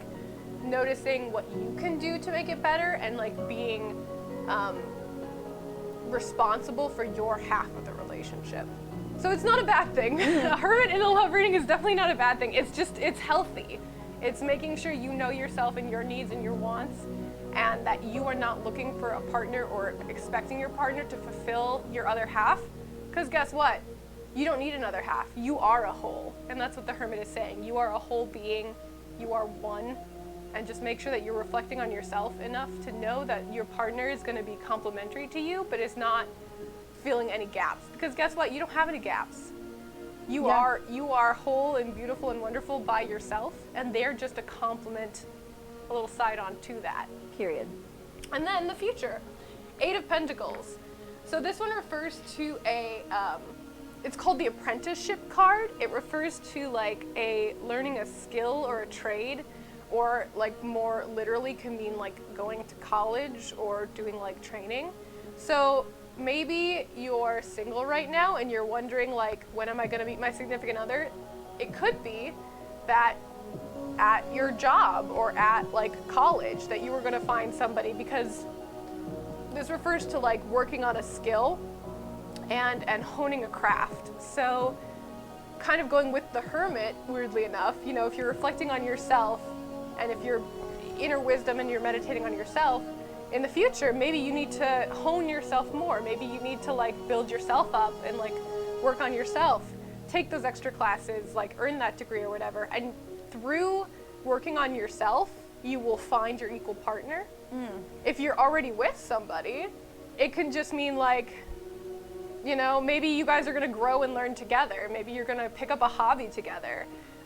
The Eight of Pentacles talks a lot about like, it's a lot about like artisan crafts. So like if you're already in a relationship, maybe you guys are gonna like start something together, or maybe you know, in a pandemic you've been getting really bored. Maybe it's time to start something new and start like working on a talent or a skill that you've been putting aside for a time when you have more time. So yeah, if I don't know your life story, but if you're single, this is saying like work on yourself and think about yourself, and through your oneness and confidence and like wholeness, you will attract others to you. If you're already in a relationship, just make sure that you're communicating and that you're reflecting on yourself and building yourself up, and through that you can have a healthy communicative relationship and grow together and maybe do some hobbies together. Yeah. All good things. All good things, Echo Bun. Thank you so much. All right. Let's get to that question. Yes. Okay. Because I have some thoughts. Scrappy the Goblin asked, do you believe that you should only ever use a gifted tarot deck, aka you can't buy your own? Here's the thing. I thought this when I started getting into tarot. So I had my friend come over, and obviously I created Nova. I was like brainstorming with you and Devin, and I was like, I really want to create a character who's like into tarot cards and astrology and kind of like all of that fun stuff. And then I went to the metaphysical shop with my friend, and I was like, I need you to buy a tarot deck for me, because you have to have it given to you, from what I have been told, with my friends who have been exposed to tarot cards. My friend who went with me was like, that's not necessarily true, but like, go off, I guess. So I was like, well, I'm gonna interrupt you really quickly. Yeah. Soft Anarchist is rating with a party of 10. Thank you, Soft. Soft! Hi, Soft! Hi, Soft. Thank you so much for joining. This Welcome. is so sweet. Welcome, welcome. Okay, so I went to the metaphysical shop, and the witches there were like, I was like, okay, I want to get like a beginner deck, but like, I'm gonna have my friend buy it for me because, you know, it has like, you can't use a deck that's not your own. Like, you have to get it gifted to you. And all of the witches went off on me, and they were like, that is not true.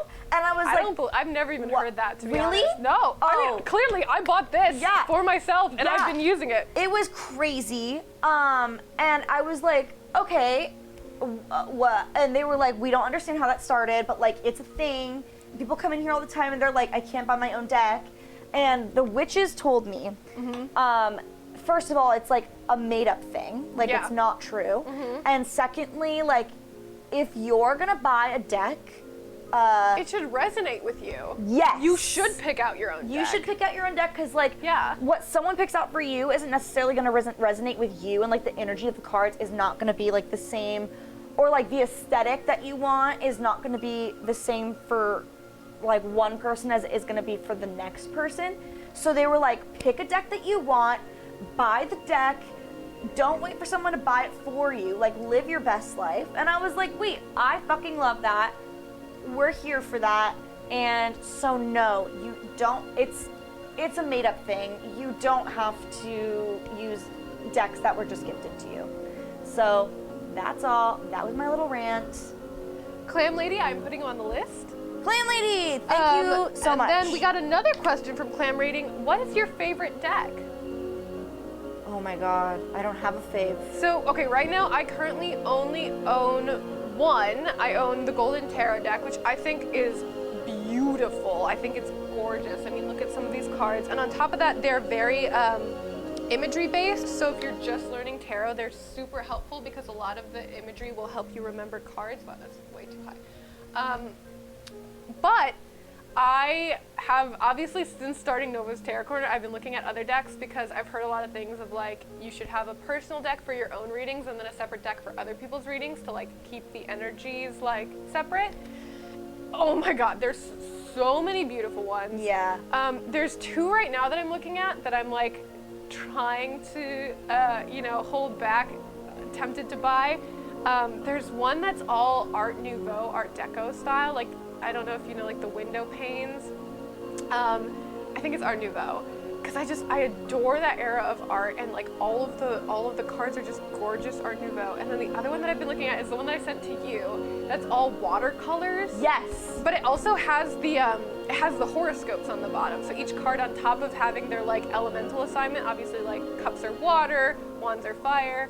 It has like the horoscope on each card, and it's these beautiful watercolor deck that I'm like really, really tempted to buy. But tarot cards are kind of expensive. Yeah, they are. Kind of, for like it's obviously like the artist put a lot of work, and there's 78 different gorgeous art pieces in it, so they deserve every penny. But your girl needs to do more tarot reading to like rationalize buying more decks.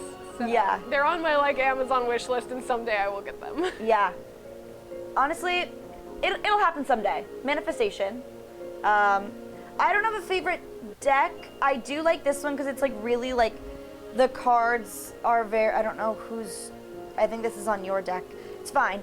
Yeah, it's very, the art is very easy to decipher what it's trying to say, and like that's what I need help with because we're both beginners. Yes. And we're still trying to learn Yes. the cards. So. One quick thing that I will say, getting a little serious for a second, but we had this whole conversation on our second episode about the how tarot came to be and how a lot of cultural appropriation happened in the beginning eras of tarot, because there was a lot of superstition around like Egyptian mythology and Jewish like Cabal symbolism and the Roma and all of this stuff. And so unfortunately, there's a lot of decks out there that still kind of have symbolism from cultures that are not our own, and they try to chalk it up as like mystical or mysticism when really it's not, and it just seems mystical because we ourselves are not part of that culture. So my one caveat is that when you are buying a deck, make sure that the symbolism resonates with you and is not appropriative of another culture. For example, there's a lot of decks out there, unfortunately, that have like Native American dream catchers as symbolism. That means something very different to them versus us in a tarot deck. So we want to make sure that any tarot deck that we're buying doesn't take symbols that aren't our own and reimagine them as like hokey-pokey mysticism. But if that is something of like a culture that you're part of, or a religion that you're part of, and you can resonate and connect with that, then, it's a different story. Yeah. So just, make sure to research your decks and make sure that they're not disrespectful Yeah. of another religion. Yeah, exactly. Because tarot doesn't, again, I went over this in the 2 episodes ago, but tarot doesn't originate in any specific religion, so it's open to everybody as long as we're respectful of the cultures that do use it and the meaning that it can mean for other cultures. So just keep an open mind about that. Yeah. Yeah. Boom, chicka boom, chicka boom. Boom, boom, boom. Okay. Let me go under this real quick. Okay. So. And yes, we are keeping up with the chat over here, so if we ever pause or look over to the side, it's because we're trying to read up. Yeah, we're trying to keep up get with our y'all. bearings straight. All right. Clam Lady recently bought $70 worth of decks. Heck yeah, if it resonates with you, if it's gorgeous, if it's working for you, Live your life. You know what? We all need to have our, not guilty pleasures. We all need to be able to spend money on things that make us happy. Does it bring you serotonin?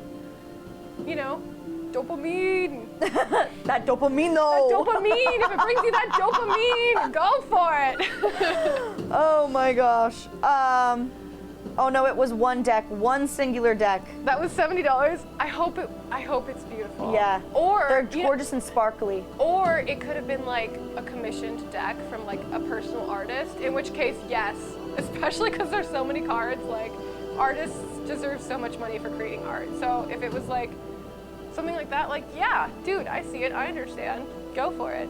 So true, so true. Okay, do we want to do, I can shuffle the deck for High Karma, because we, I think, have a lot of people coming up. Yeah, in the we list. just got we just, Woo! thank you, Soft, for the raid. Thank you, Soft. And hopefully some of you have stuck around from Soft's raid and we put you on the list for reading. Tip like you tip your waitress. Correct. Correct. Yeah. All right, and also tip your waitresses and waiters, because if you don't tip, you're a shit human being.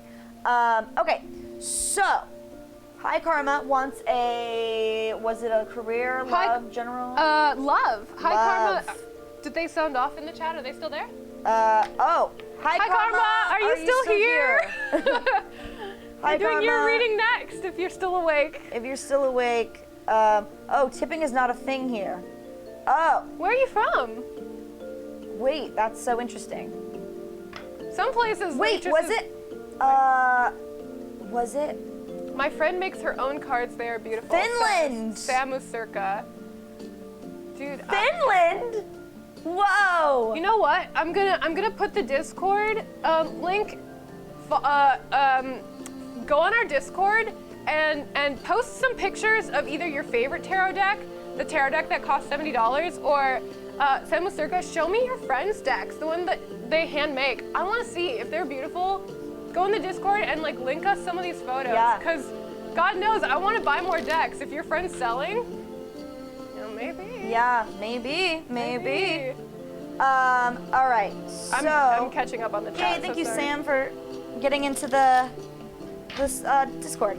All right, I'm doing High shuffling. Karma is here. They sounded off. Okay, cool. Shuffling for High Karma for the love reading. Yes. High Karma, we're gonna get you a love reading, and it's gonna be good. It's gonna be.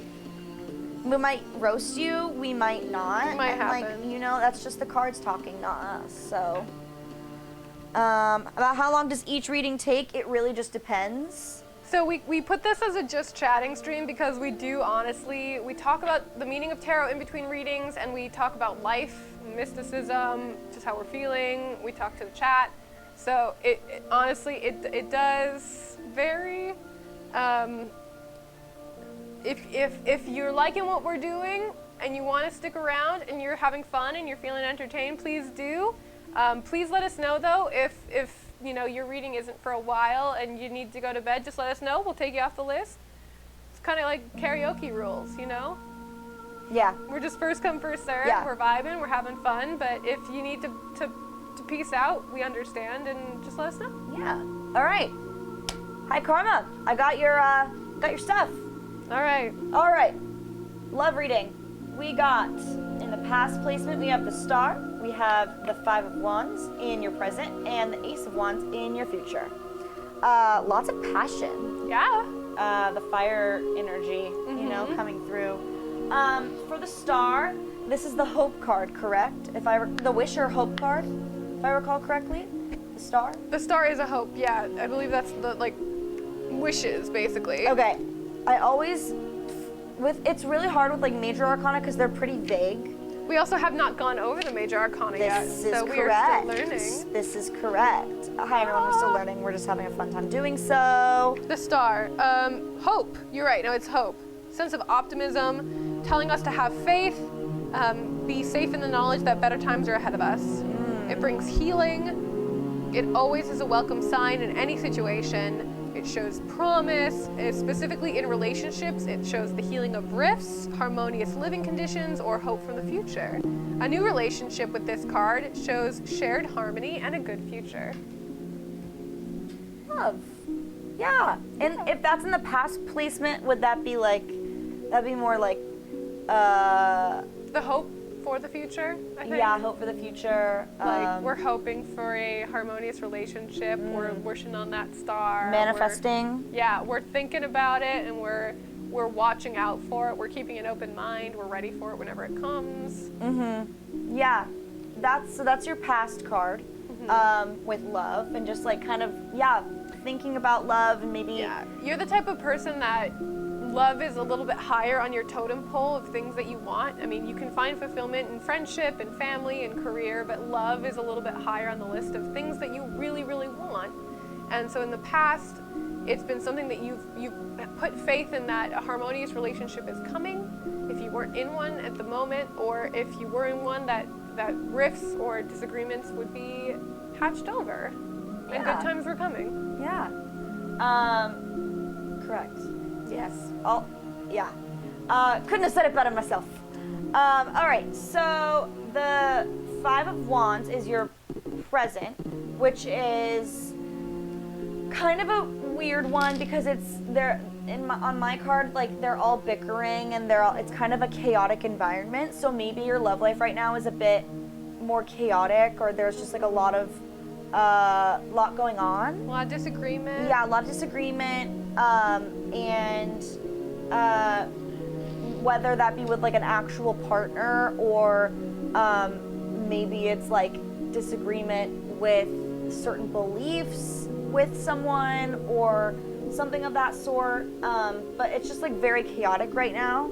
But it's gonna pass, you know? It's just about communicating and like not letting things get bottled up. And it's, again, miscommunication is one of the leading causes of relationships ending and love like not working out in that moment. So just like communicate, and like everything's gonna be fine. Because everything's gonna be fine, because it's the Ace of Wands as your future card, which is basically new beginnings, full of passion and creativity, and this new love this opportunity of love that's coming your way is gonna be a very passionate one. And, it's just gonna it could be an unexpected thing that comes around, and it's gonna just like sweep you off your feet. You know, it's gonna be that kind of love. The thing about the fire element, it's all about that hot passion. So the Ace of Wands being new beginnings, new potential, all very, very passionate. So whenever, this conflict passes, if you're already in a relationship, with the 5 of Wands, it's saying, there's some petty disagreements, but those are gonna patch over. And then if you're already in a relationship, there's gonna be like a new refreshing of your relationship, like a new fire is going to spark, and you're going to discover each other all over again. It's going to be that kind of newlywed feeling all over again.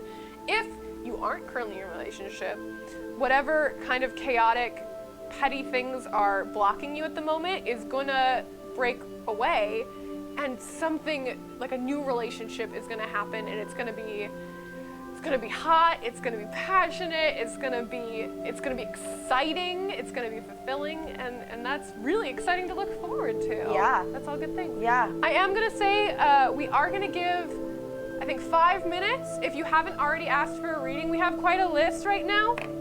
So in another 5 minutes, we're gonna close the readings. So sound off in the chat if you haven't already, if you would like a reading. But at 1:20, the readings are going to be closed, and we're just going to work through the rest of the list and then close that for the night. Yeah. Thank you guys so much for hanging out with us so far and being here. Yeah. Thank you guys for being interested and communicating, and I love this for us. Yes. It's so iconic. Yes. And Soft, thank you for the raid.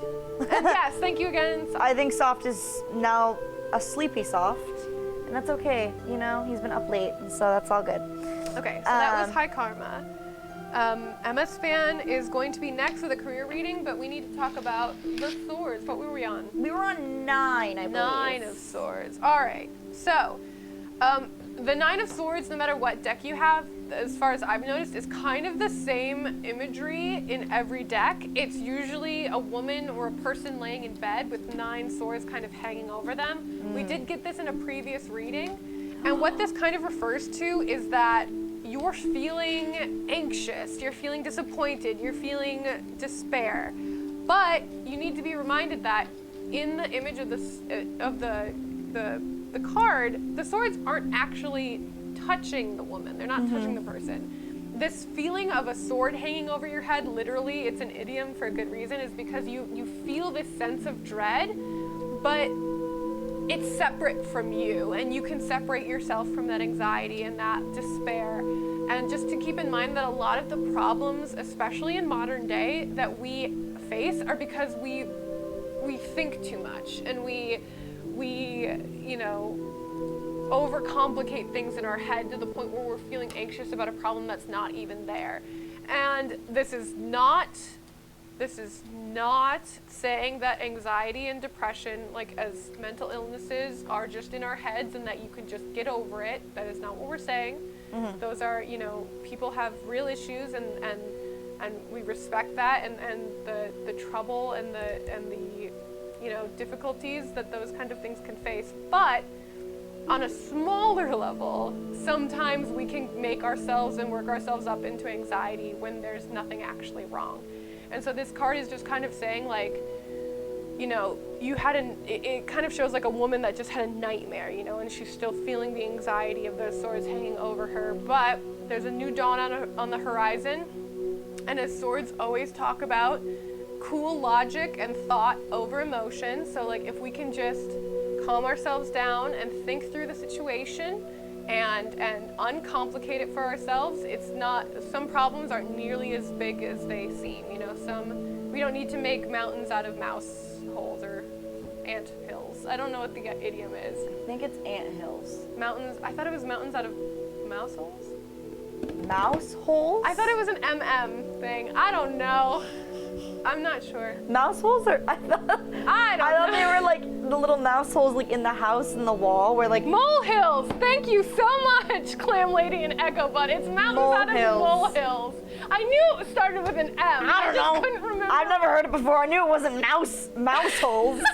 That's all I can tell you. I was close. Mountains out of molehills. We don't have to make mountains out of molehills. And just to remain like really reflect on our issues and really reflect and think them through. And a lot of the times, a lot of the anxieties can be dismissed by, you know, realizing that we're creating our own problems in our head. Yeah. Yeah. So that's what this card talks about. Yeah. Do you want to get a shuffling going for I do. Miles? I would love to. I just asked Miles if they were still in the chat, and I don't know. Miles is getting a career reading. Yep. Miles is still here. Making a mountain out of mouse holes would be impressive. I'm never going to live this down. While you do that... Moles and mice are very similar. They're both furry rodents that live inside the ground. I knew it. I am an imagery-based person, so when I think of words, weirdly enough, I think of them on a letter-by-letter basis. So like if I can't think of a word, I know that what letter it will start with. So I'll be like, oh, I'm thinking of a word, it starts with a P, you know? And so I was like, okay, I know this idiom, it's an MM thing, mountains into something that starts with M. And I don't know if I've ever met anybody else that does that the way I do, where it's just like, I know the word, it's about, you know, it starts with this letter. No, I do that, I think. I don't actually know how to read. I've just memorized enough words, but I memorize them on a letter-by-letter basis, apparently. You go. There you go. Christ. Would it be made of cheese with a lot of holes? A cheese mountain. I'm definitely going to tease you. Butter, please. Butter free. I'm dead. One day, it took me an entire day. I was trying to think of, it was like back in college, and I was trying to think of the word, shit. Here it goes again. I was trying to think of a word, and it took me I literally was like describing the word to a person, and they didn't know what the word was, and it took me like 24 hours, and I came back to them the next day, and I was like, this was the word I was thinking of. That is so funny. It took me so long. I think the word I was thinking of was proverbial. The word that I couldn't think of was proverbial, and I kept talking about like, oh, you know, like when it's symbolic, like a phoenix, but it's not literally a phoenix, but it's like symbolically a phoenix, and they're like, I have no fucking idea what you're talking about. The word I was looking for was proverbial, and it took me 24 hours to think of the word. And I think I kept thinking of Phoenix because I knew that it started with a P. Yeah. Because it's always letter-based. That's so funny. Oh, God. Okay, while you shuffle, I'm going to talk about the Ten of Swords, last card of the Swords deck. Yes. But we're also going to go into talking about the court cards as court well, cards, if we yes. do have time. Yes. Um, We definitely have time. We have a lot of readings we have to get a lot of readings. All right, so the Ten of Swords, the quote is "Watch your back," and the italicized quote is "Ouch, that's going to leave a mark." So yeah, there's 10 swords in this person's back. Yeah. Basically, it says, well, that didn't go as exactly as planned, did it? The Ten of Swords is one of those cards that clearly demonstrates that the saying, some days you get the bear, some days the bear gets you. In the case of the poor witch in this picture, the bear or some other phone has won the day. The battle's over, but take a closer look because she's not beaten. Battered, you bet, but maybe ready to give up on the particular situation. And call it a total loss. But none of this means that she can't learn something from the experience, even if what she's learned is who not to turn her back on the next time. If the Ten of Swords shows up in your reading in the past or present positions, you're probably feeling a bit rough right now. Did someone let you down or deceive you? If so, were you really surprised? Or did you know in your heart of hearts that they couldn't be trusted? Dang, that's a long page for this one. Yeah, it actually is 2 pages. It goes into... It has a lot to say. Yeah. This kind of goes back to the beginning of this episode where we were talking about how in most suits, it goes from 1 to 10, with 1 being like the beginning and then 10 being like the ultimate fulfillment. But because Swords is a kind of a negative suit, it's almost opposite. The 1 is like victory, triumph, you succeeded. And then the 10 in this suit is straight up like, oh, things didn't go as planned. You kind of failed the situation, you know? So it's really funny that it's like in this suit, everything is flipped, and the 10 is talking about like ultimate disappointment, and 1 is talking about like success instead of the other way around. Yeah. My book says a lot of the same things. It's like you're feeling loss over something. Maybe it's like the loss of a relationship. Maybe it's the loss of a job. Maybe it's the loss over like an argument or an issue you've been having, and it just ended up like poorly in your favor, but at least it's behind you now. And that's the silver lining that it shows, is like you've been struggling with this thing for a while, and maybe it didn't turn out how you liked, but it's done now, and you can put it behind you and you can move on to other things, which is like fulfilling and like stress relieving all on its own. Even if, which I have that happen a lot to me, like even when things like don't end in my favor, I can at least, if I can put them to bed, you know, I can stop giving the mental space for them, which is nice in and of itself. Yeah. Yeah. Yeah. All right. So, okay, MS Fan 93 with a career reading. I am very interested to see what this one says. Let's go, Hoping all Miles. good things. Ooh. All Also, right. heroic_noob, you are on deck. If you are still here, please shout out in the chat. Oh boy, we were just talking about that. Wow. Wow, okay. Is this good or is There's this a lot of swords in this one, which Oh. is interesting. cutting through the bullshit, Miles? A little bit. All right, so we start with the 6 of Pentacles. The 6 of Pentacles is the generosity card. So that talks about you were at a point in your life where materialistically, financially, career-wise, emotionally, you were stable, you were happy, and you had enough to it floweth over. So the 6 of Pentacles talks about being generous and like remembering that we all stand on the shoulders of giants, and remembering like who got us where we were, and making sure to acknowledge them, thank them. If you have excess, sharing the wealth with them. So it seems like in the past, or you know, still into the present, this is kind of like the past can also be like your foundation. So at your foundation, and I know this personally to be true, you are a very generous person. You have enough. You gift a million You subs. gift so many subs. So I know this to be true. You are in a position where you are able to share the wealth with others. And that is like a huge core of your being, is that you are generous and you recognize that, you know, no one gets where they are alone, and you are happy and willing to share what wealth you have with those that you think are willing, or that with those that you think are struggling or, have less than you, which is amazing. Oh my gosh, Miles literally And you gifted people. no, I don't. No, I do. You can't just.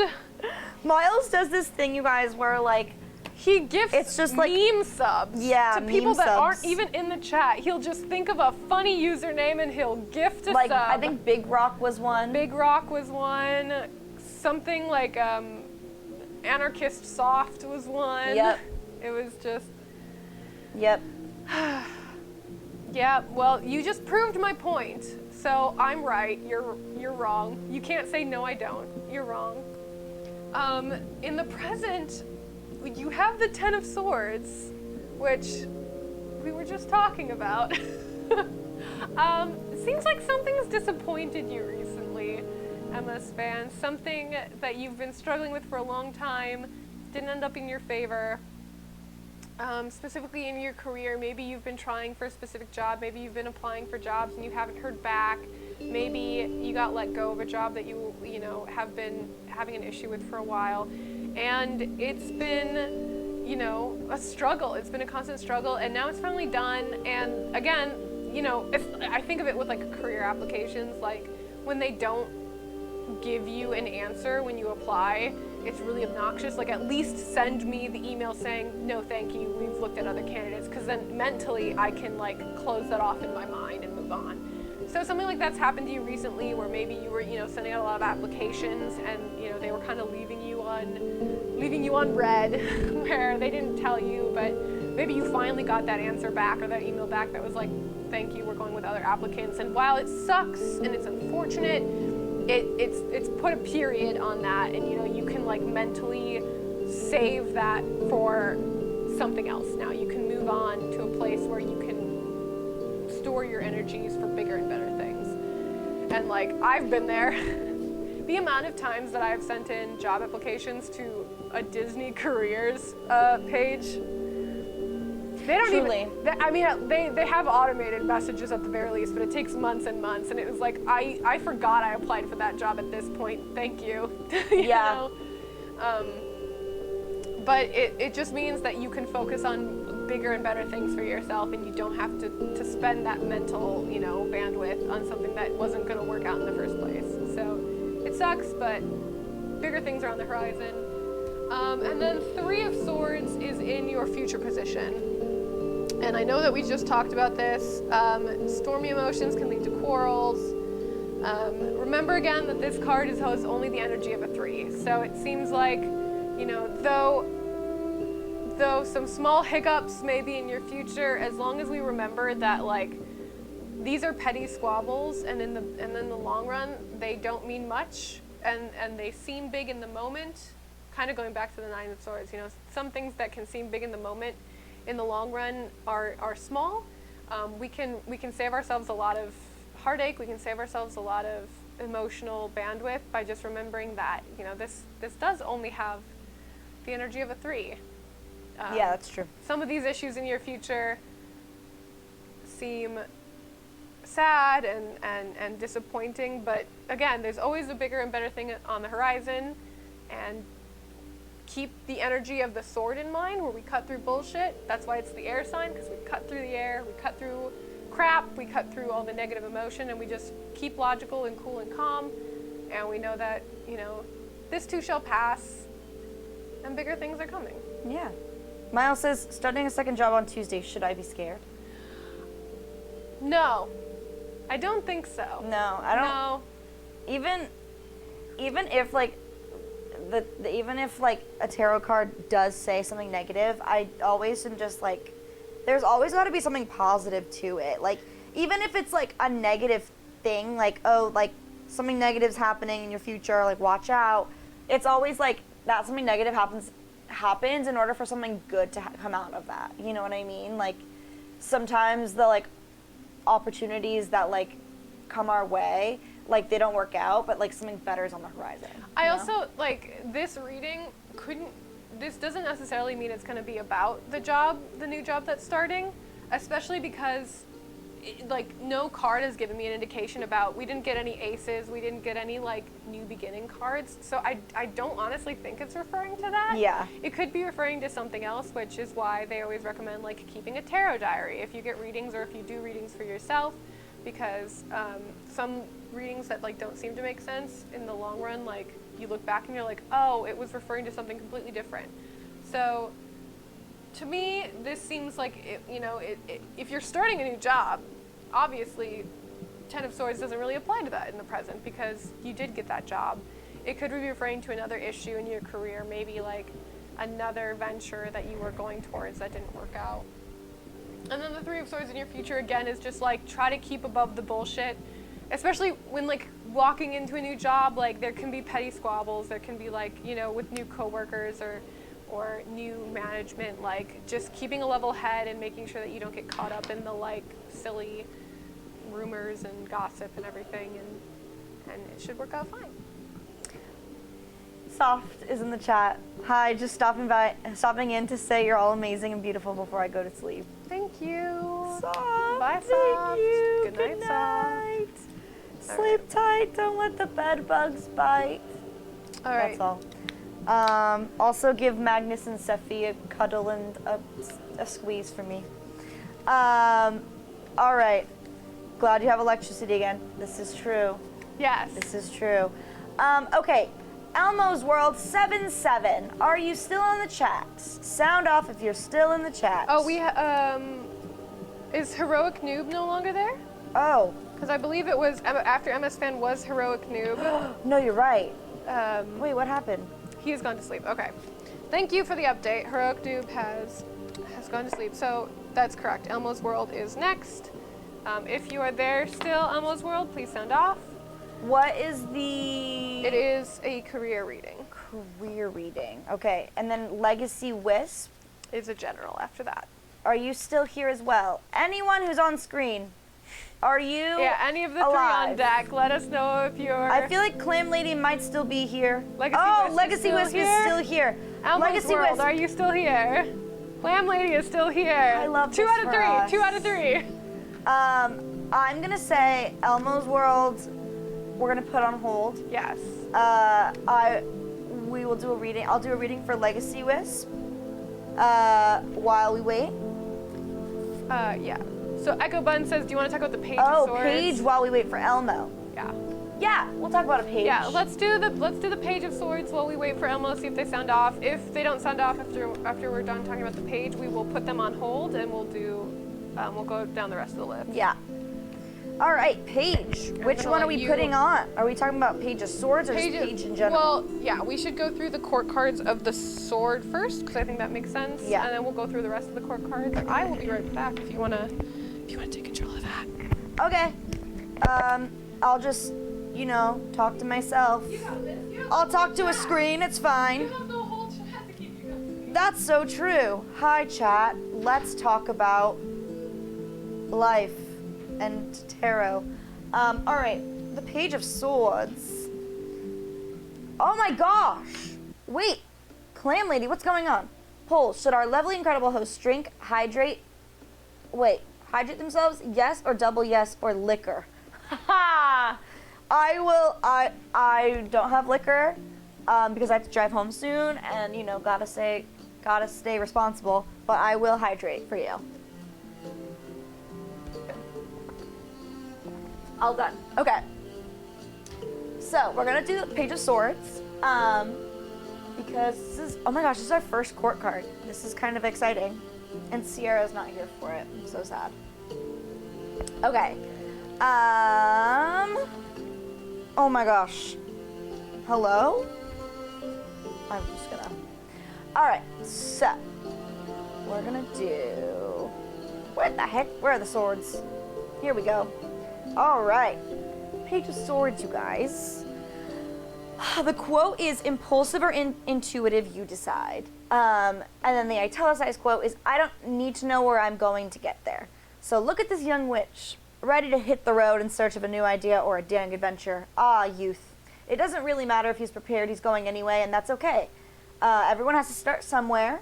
No doubt he'll learn a lot on the journey. The only question is, will he learn it the hard way or the easy way? And no one really knows until they try.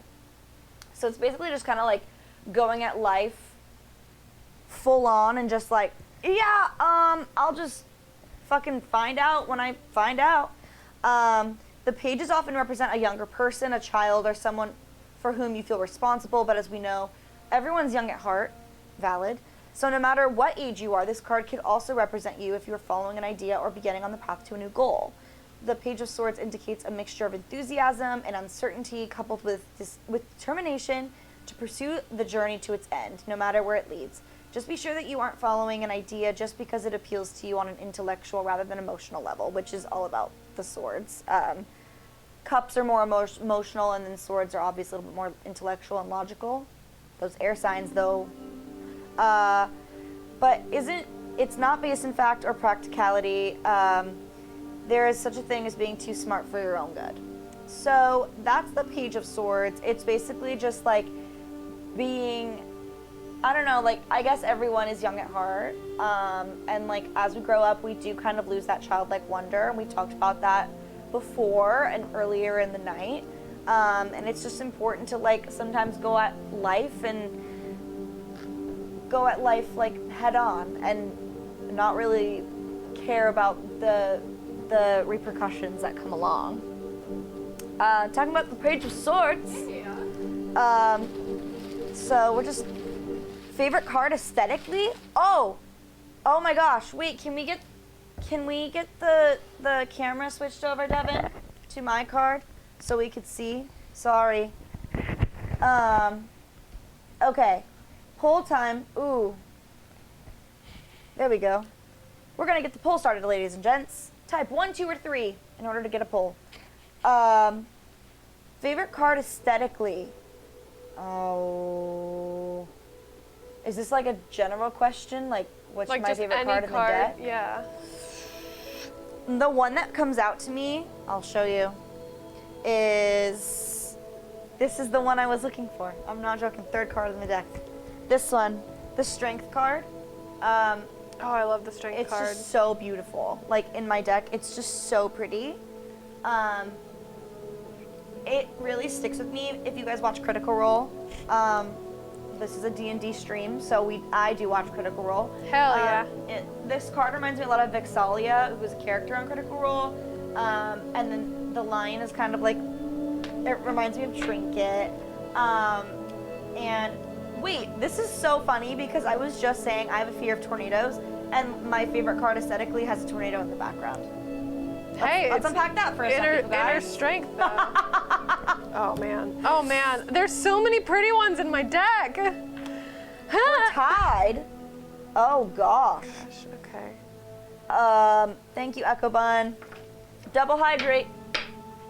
Ciara only has liquor and coffee. No, I grabbed water just for you guys. Did grab water. In fact. Did grab water. Just kidding. Just kidding. Oh my god. I'm looking for what another card aesthetically because I'm very much like a bright, vibrant gal. Like Me I too. do love a good. I like lots of color. Yeah, I'm like if I had to choose between a lighter, bright aesthetic and like a darker aesthetic, it would definitely be like light. There's too many. It's so true. I've pulled out so many cards and I'm like, this one's pretty, this one's pretty, I like this one. Okay, I have a couple more actually. Because my favorite card is the Star. Because it's the hope card and I just do have so much hope for life, you know, and like things to go well for us.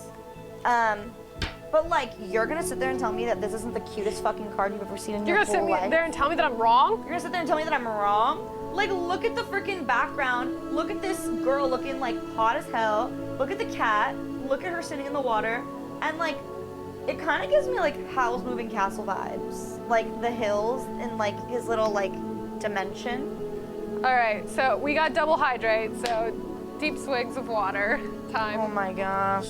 Someone out there is looking out for me. Do not consume yet. Do not consume yet. Okay, why? We have one more poll incoming. One more poll incoming. Oh, it's double hydrate if I guess what we're drinking.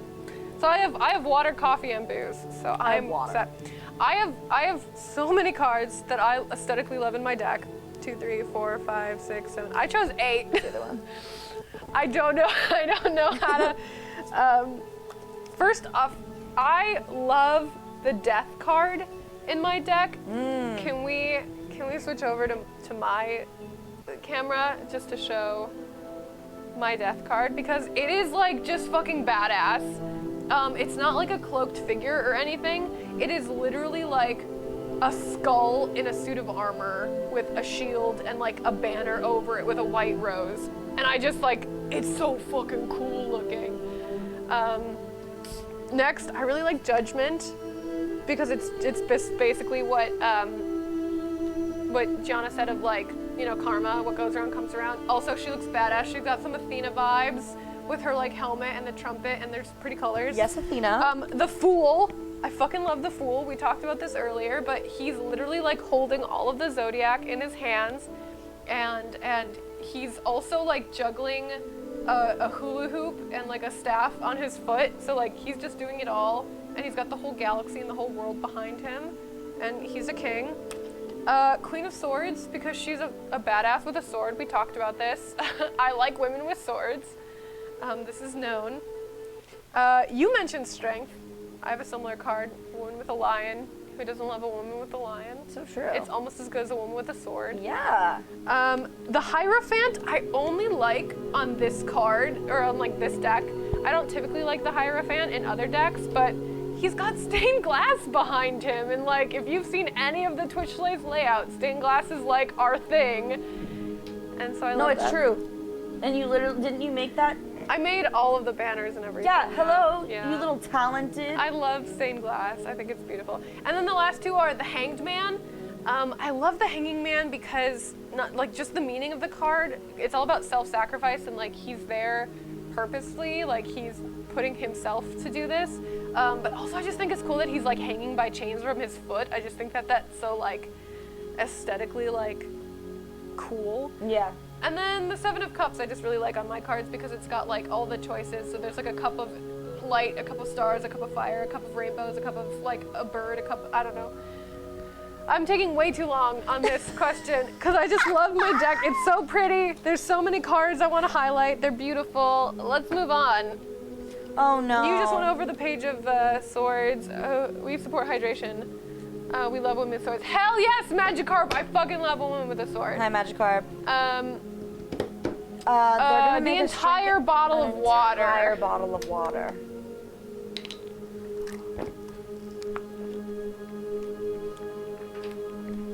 The chat has spoken. Gianna has a bottle of water for you. Don't worry.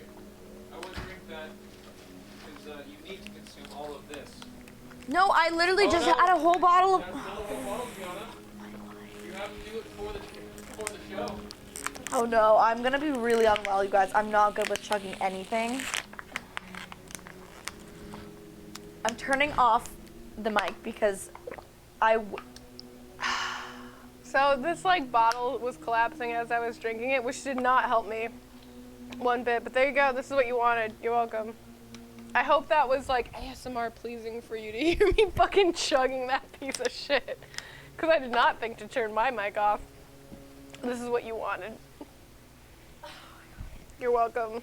How am I supposed to stay drunk now, you guys? I know. Oh, actually not. That's not far. Okay. You're almost done. Oh, yes. Okay, talking. Yeah, you're right. You just looked so thirsty for women with swords. We wanted to help. God, why do you gotta call me out like that? I have several swords. I own 2. Oh, that was awful. I mean, that was better than chugging an ice, but like. It's better than chugging like alcohol. Yeah. Oh, chugging alcohol, not the That would move. not feel good. On my 23rd birthday, which was February 5th, my brother came over at midnight and he was like, "Happy birthday. Here's a 40-ounce Smirnoff Ice. I'm icing you." And I had to chug it, and I literally almost threw up. It was awful. Yikes. It was really, really bad. And I think now chugging water is much better than chugging a 40 ounce of a Smirnoff Ice. Yeah. I'll Smirnoff take Ice that is any day. generally good, but It's good, but it's like, you know, can enjoy it chugging when 40 you chug ounces of it, it yeah. isn't iconic, you know? It's just, oof. Thank you guys for letting us hydrate. yeah. Yeah, all right. Okay, It's fine. so we have this is for Legacy Wisp. This is a general reading. Yes. So, in your past, the Three of Cups, this is the celebration card. You can see, let me just center that a little bit better. You can see that there are 3 women. They're dancing, they are celebrating. This is basically talking about, like, literally that. You know, whatever struggles you come through, whatever personal relationships you've had issues with, like, now is the time to celebrate. There are many things to be excited about. There's many things to be happy about. And you've definitely had cause for celebration in the past. And that's really good. And that's things that you look back on fondly. Maybe you have a bit of nostalgia for whatever that time in your past was that caused you to celebrate, but it's always a good core memory to have. In your present, you have the Emperor. Now, this is a major arcana, which means that the meaning's a little bit more vague. It can refer to a couple of things. It can either refer to a literal person, I can enunciate.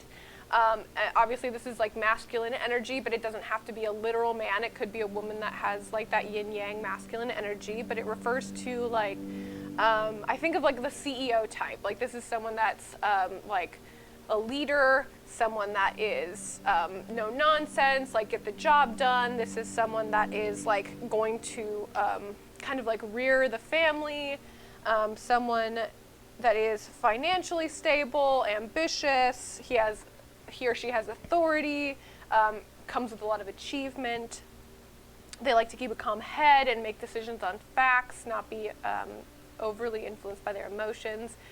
It is a very powerful card because it shows progress. So this can be a literal person in your life, or this can mean just like the progression of whatever project or career or relationship that you are currently thinking about. This is a general reading, so it's a little bit more vague, but it reminds us that like keep striving forward, keep being ambitious, keep being rational over emotions, and that things are going to keep moving forward.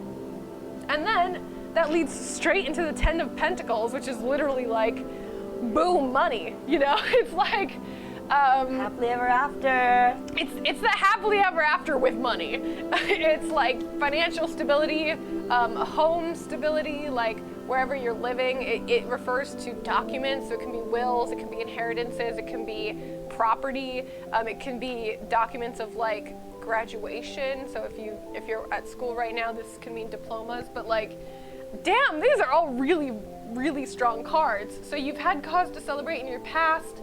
Either someone you know or you yourself has this ambition, this drive, this like, CEO, boss energy that's keeping you moving forward. And in your future, that's going to lead to great financial stability. It's going to lead to contentment. It's going to lead to property value. It's going to lead to whatever that means in your life of like financial happiness.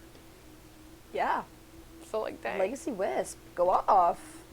Like, I wish that for me. I don't think I ever have the Ten of Pentacles show up in any of my readings. Your girl's an artist. She's going to remain poor her whole life. I'm going to be a struggling artist forever, you dudes. All right. All right, so why don't you talk about Knight of Swords? the Knight of Swords, Okay. and I will shuffle for Clan Lady. So we did just have the Knight of Swords show up in a reading, which makes that really quick and simple that we can go over. Yeah. But basically, as we always Wait, talk... real quick, Clan Lady, hers was what? What was the category? Love. Love, yes! Okay. So the Knights, like the pages, can represent either a literal person or they can represent an event. And in this case, Knights represent a young man or, someone that has masculine energy or like yin-yang, masculine presenting. But it's someone that is between like teenage years to early 20s, someone that is very analytical, someone I always think of the Knight of Swords as like that glasses character. Like they're gonna use mind over emotion to the point of sometimes being kind of blunt and rude sometimes, but they're like they see the world very black and white. They have a very like strong sense of right and wrong, which like some people can see more shades of gray, but they're very much like, no, this is what I think. Analytical, maybe a little like stoic or seeming a little cold because they value like mind over emotion so much that they don't really wear their emotions on their sleeve. But like they get the job done.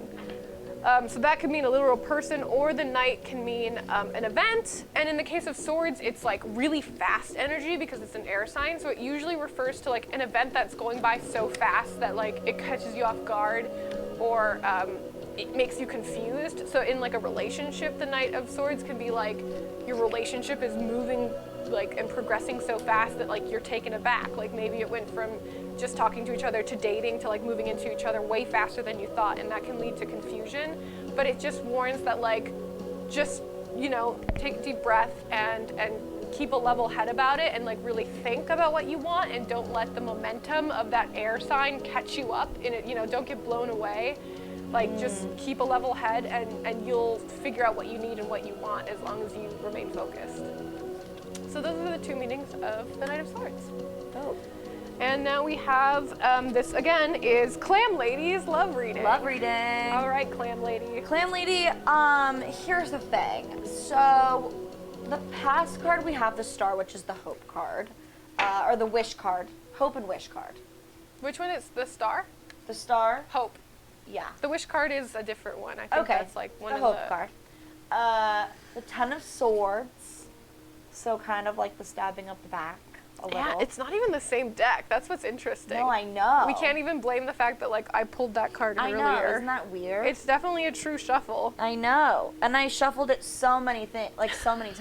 I'm sorry, Clam Lady. I didn't mean to make it sound like bad, Clam but it's Lady, like, here's the thing. here's the thing. It wasn't meant to sound like that. It was just like, you know, I saw the Ten of Swords and I got a little anxious, you know. But No, don't be anxious. That's what they tell us. I know. Level head. So true. Okay. So the future card is also the Ace of Pentacles. So like it gets better. So Yeah. we're fine, you know. Okay. So we're talking about love. I also did a reading earlier with the Star in the past placement, and it was about love too. So basically, for you, Clan Lady, the Star card is like wishing. So like in your past with love, you probably have wished for like manifested, but also wished for like love to come into your life, and for like it could be something that you place high, like love highly, because it's like, you know, you don't wish for something that like you don't want. Love is a lot. pretty high on your like list of priorities at least it was in the past. Yeah. Something that you've put a lot of faith in that would go well, either waiting for a lover or in a relationship that you were in. You put faith that things were going to turn out okay. Yeah. It's all about hope for the future and like hope that things will turn out okay. Yes. And it's good. Yeah. It's a good card. It's a really good card. Yeah, it's one of my favorite cards, the Star. It's aesthetically pleasing, and it's also just a cute little card to have. The Ten of Swords in your present. Something's disappointing you about your love life in your present. Yeah, maybe someone caused you to, like, I don't know, I don't know. See, the thing about tarot readings is usually the person that you're doing the reading for is in front of you and you can ask them questions. So like in this case, it would be like, are you single or are you in a relationship? Because if you're single, the Ten of Swords mean you're really disappointed that you're single. Right. Because as it shows in the past, you've put love high on your priority list, and it's very disappointing right now to be single, but that doesn't necessarily have to be a bad thing. In a wonderful relationship. In a wonderful relationship. Okay, so there could be some like squabbles going on, which, you know, happens in almost any relationship. Like, show me two people that are in love that don't, not fight, but like at least argue about something. Yeah. Or there could be something else about your love life that's disappointing you, but one way or another, it's done now. Maybe it didn't turn out in your favor, but it's over, and you can move on, and you can, you know, tread the waters ahead with assurance that, you know, that's in the past, and things are going to be better from now on. Yeah. And then the future, this is where it's getting a little juicy. The Ace of Pentacles. So the Ace of Pentacles is like new opportunity, like financially, right? Pentacles is Yeah, like finance. it's very funny you say that, because as we were talking about in the past, Pentacles can refer to money, documents, or like home. Like a lot of the times it's like property value or like inheritance. And Clam Lady just said, we're planning to move in together. Oh my god! So the Ace of Pentacles in this case is literally talking about, because Pentacles represent like the home, and the Ace being the starting of a new thing or like the beginning of something new, it's literally talking about like something new is coming in terms of your property and living situation, because you guys are gonna move in together. Okay, wait, that's kind of iconic. Which is funny, because I was waiting, because I saw it and I didn't want to say anything, and I was waiting for what you said, and I was like, there's no way. Wait, that is so funny. That's so. Okay, wow. The tarot has really spoken. knows. Yeah. But also, I feel like this could also be like, since it's in the present, maybe it's just like worry, like something. Maybe it's like the thought of like having someone, like maybe you had an ex who like betrayed you or like caused you to have trust issues with love, and so maybe that's like kind of on the mind, you know? Okay. Where you're like, oh, I'm in this relationship with someone, and like, you know, it's going great, but like, do I like these things keep coming up? Oh, I see what you're saying. So You know? you're saying that like a past relationship or past issues or like baggage, you're worried about, because your relationship is wonderful and it's doing really well, but you're trying to like, you're worried about those minefields kind of coming up. Like, what if, you know, a past significant other kind of left like a little scar, Yeah. and you're worried about that, you know, coming up, or like you're trying to avoid that coming up. I see what you're saying. Yeah. She says we've been going through it, you know, with it's like we've been going through some stuff. Her grandma just died, and also, guys, we're in a worldwide pandemic. Period. Yeah, that's disappointing. Yeah. Yeah, it's true. I'm so sorry about her grandma. That's I'm very so sorry sad. for your loss. Send our love. But the future shows a lot of promise, specifically with you guys moving in together. It's Yeah. saying like there's a lot of potential and energy with this new home, this new living situation, and you know the Ace in any suit is really, really powerful, and it's seeming like, you know, it's saying that that's the right thing to do. It's showing that there's a lot of like positive energy in going forward with that decision. So it's good that you guys like made this decision, and this reading is saying like you have a lot of good things and good potential coming up with that change of residence. Because I'm trying to like remember, but I think the Pentacles literally said like someone's moving. That's crazy. Which would be so funny. Documents, yeah, house deeds. It talks about looking to start new things. Yeah. Also, you will be saving money because Yeah. you know, you're going to be Sharing rent. So Which is always nice. always helps the pockets. Anyway, yeah, that's your love reading. Yeah. Hopefully that makes some sense. Things are, you know, This card really made sense. This one. the present is kind of shitty. I think it's kind of shitty for everybody, Yeah. but in the future, like, with the decision that you both have made together, it's gonna be good. Yeah. And I think, especially, like, with being in a pandemic and, like, being isolated, moving in with someone that you love is so nice. Like, I obviously live with my significant other, and I don't know how I would have gotten through this pandemic if I was just with like roommates that weren't my significant other. I would have been lonely all the time. Yeah. I would have been like way more depressed than I already was, like feeling isolated. So Yeah. hopefully that brings a lot of relief and a lot of like love and joy into your everyday life instead of feeling like separated from everybody. Yeah. But anyway, yeah, thanks for sticking with us. Also, you're an icon, Clam Lady. Yes, and- thank you so much. I haven't gotten a chance to look at the Discord yet, but I know some people like threw out some pics of the... Yeah, I haven't gotten a chance to look at it either because we've been like streaming. We've been like in it. Oh my gosh. Oh, wow. Did you see it? Wow, yeah. Hello? There's definitely like, I like it because some of it is definitely based on like the Rider Waite or Rider Smith.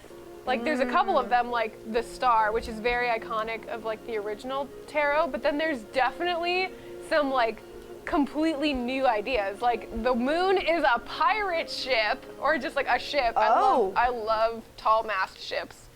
And I'm like, hell yeah, look at that. I like some of the original takes on some of the major arcana. Very nice.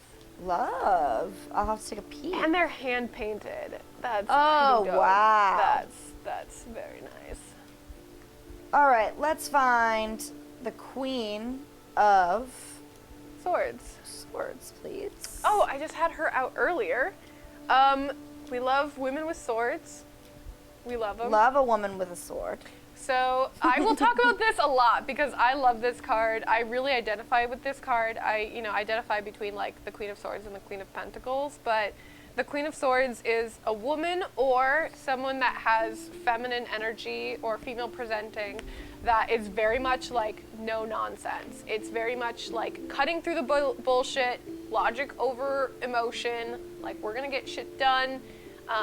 It oftentimes refers to a woman that's like kind of intimidating because she's blunt and like she just says it how it is. And a lot of the times people like have either, it's very polarizing in terms of like either you love her or you hate her because, I'm the kind of person that like, I love someone that doesn't play mind games. I love people that just say it how it is because I have a hard time picking up on social cues and I overthink things a lot. And so like if someone just fucking tell me what you think. I don't like, I'll deal with it. Just fucking tell me. So I love a Queen of Swords. But some people, are more like socially adept than I am and are like better at playing that like, that kind of political social game. And for some people, this can come off as like a little too harsh. So, I love a good Queen of Swords, but she can be a positive or negative just depending on, how you view yourself and how you view others. It can be very polarizing. Yeah. Queen of Swords. She's out here being logical. And I'm like, I'm an air sign, and I'm like, I'm just like not that logical, or like, I don't know. Like, I do cut through the bullshit though. Yeah. Like I think, in my opinion. Whatevs. There are ways to do it in like positive ways. Yeah. I mean, if Disney has taught me anything, it's the attempt and avoid, like, this is true. drop the truth and then quickly, like, turn to a positive thing or something new and different. Yeah. But, Do you want to shuffle for Sam? I had, oh, okay. Right? Yes, Samu Circa. I'm sorry if I'm mispronouncing that. Samu Circa I has... think last week they said just call them Sam. Sam, yes. So a love reading for Sam. I will give that a good shuffle. All right. Let's talk about the King of Swords.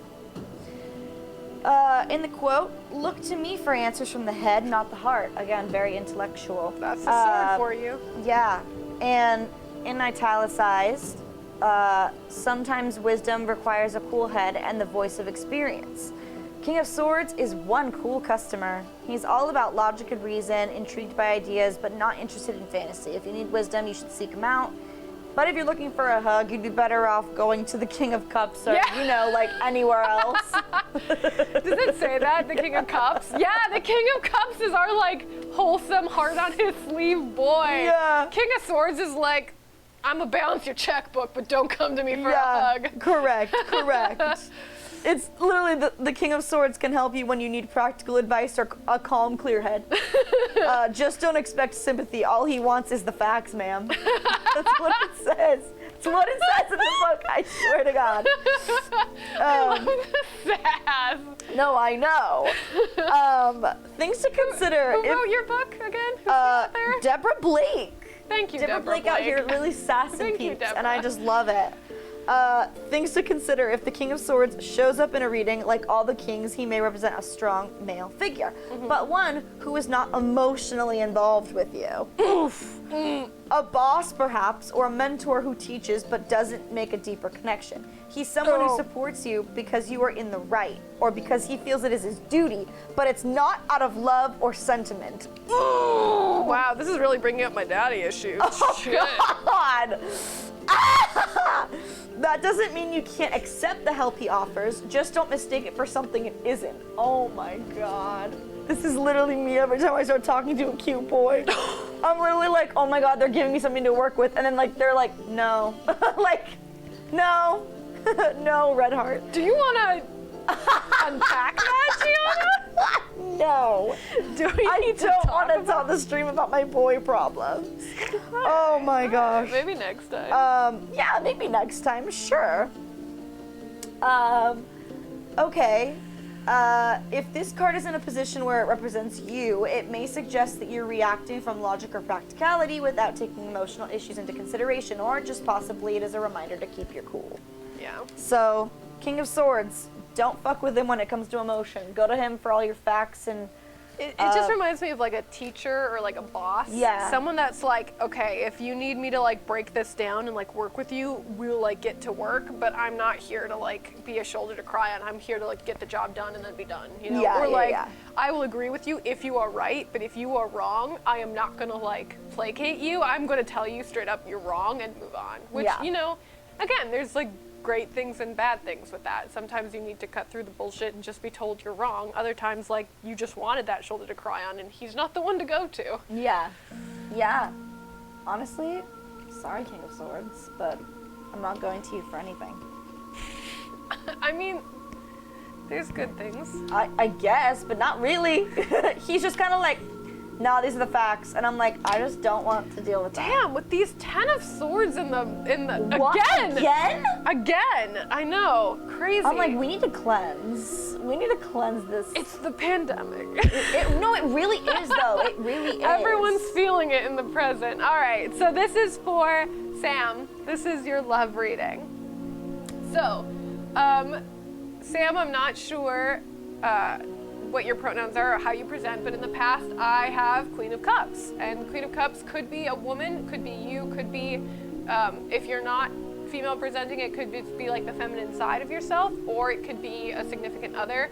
Queen of Cups is a very emotional woman. It is an artistic woman. It is a woman that is very dreamy, very like head in the clouds kind of woman. Someone that's all about emotion. It's a like, I always kind of picture Pronouns her. are he, him. Pronouns are he, him. Okay, Yes, so just put that in the chat. so again, this could be a side of yourself, or this could be like someone that you were involved with in the past. I always kind of think of the Queen of Cups as like Luna Lovegood, like someone that's not all here in the present because their head's in the clouds. Artistic, creative, but a little emotional, maybe like a little like over dramatic, but like really, really comforting. That's the person that's going to be the shoulder to cry on. That's the person that's going to be there for you emotionally, but maybe not there to balance your wallet, you know, kind of balance your checkbook kind of thing. Yeah. So whoever that might be in your life, whether that was you in the past or someone that you had been involved with. In the present is the 10 of Swords. So once again, something in your love life presently has been a bit disappointing. We're in a pandemic. Everyone's feeling isolated. If you're not currently in a relationship, it can be very difficult because it's hard to meet anybody new when we're isolated. If Yeah. you're not, you know, if you're not single, if you do have a significant other, maybe that you have been going through some, you know, troubles at the moment. Maybe there's been a couple of like squabbles, and it's unfortunately maybe, you know, you had to take the fall on this one. Maybe, you know, to compromise for your relationship, you had to compromise what you wanted for their well-being. which can be disappointing, but it's over now and we're moving on to bigger and better things. If you are single, again, like, it's disappointing, it's hard, it's isolating, but the vaccine's on the horizon. Hopefully things can go back to normal. We'll be meeting new people soon, and we'll be mingling again, and we'll be able to get that, I know a lot of people are touch starved, and so hopefully we'll be able to embrace each other again. Yeah. And in the future is the Page of Pentacles, which we haven't talked about this one yet. We actually probably could go straight into the court cards for the Page, or for the Pentacles, since we just finished all of the court cards for Swords. Page of Pentacles, again, can refer to a literal person, or it can refer to a message. So the Page of Pentacles, Pentacles always refer to like someone that's down to earth. It's the earth element. The page is like a young child or a young person. So if this is a literal child in your life, maybe you have a niece or a nephew, maybe you have a son or a daughter, maybe you're a teacher and you have students. This would be a young person who is studious or academic, someone that enjoys studying and learning, a solid young person, methodical, hardworking. I think of like Hufflepuff, self-disciplined, respectful, loving, not a party animal, just a very solid, reliable person. If you don't know any young people, because God knows I don't know any children, I stay as far away from kids as possible. This means, pages also can mean news coming, like, literal news, emails, mail. As an event, it means good news that will bring a welcoming change in your life. So this could be, again, the world opening back up. This good news that's coming soon in a love reading could be the meeting of a new person. It could mean a change in your life that will allow you to meet new people. It could mean like a new job. It could mean a new school. It could mean like just a big change generally in your life. And specifically in a love reading, this change can bring about a whole new field of people to meet. Or if you're not single, this change will bring about a positive turn in your relationship, like whatever struggles you're dealing with. When life changes, your relationship will change with it for the better. Yeah. So yeah. Way to go. And so since we did just talk about the Page of Pentacles, we might as well move straight into the Knight of Pentacles. All right.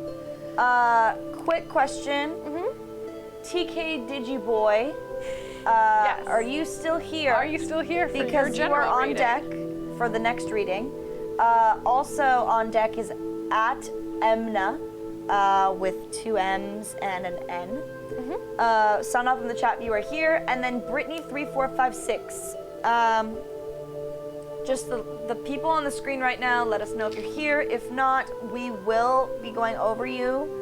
There are people who do want to get a reading, like Juvenile,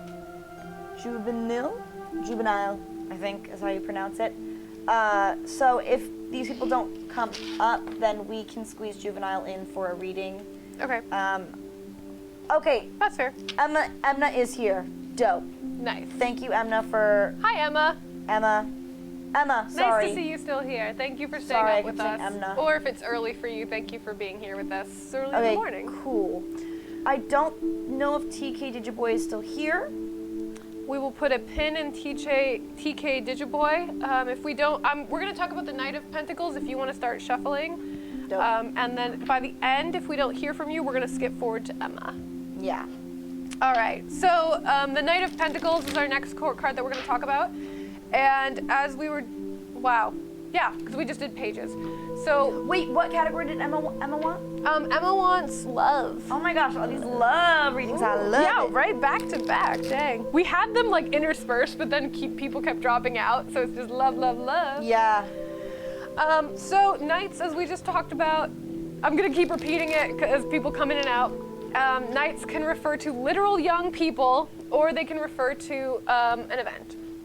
So the Knight of Pentacles, if it refers to a young man or a young male presenting or the masculine energy within a woman, it's that Hufflepuff energy. It's that earth, down to earth, trustworthy, steady, Mr. Reliable, never cuts corners, methodical, He might not appear exciting, but he can be relied upon. So this might be a young man that you know between his teenage and his early 20s, or this might be you. As an event, the Knight of Pentacles refers to, this means something that you've been waiting for a while has finally come through.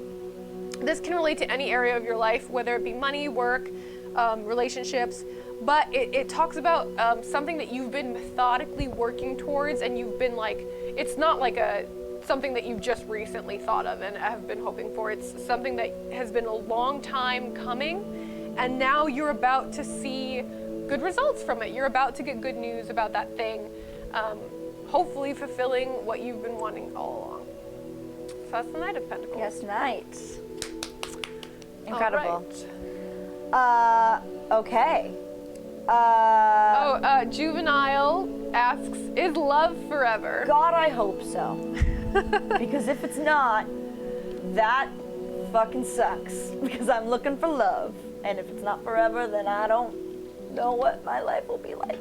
Here's a thing that I have learned in my relationship with my significant other, and he will make fun of me for stealing this because this is something that he has said.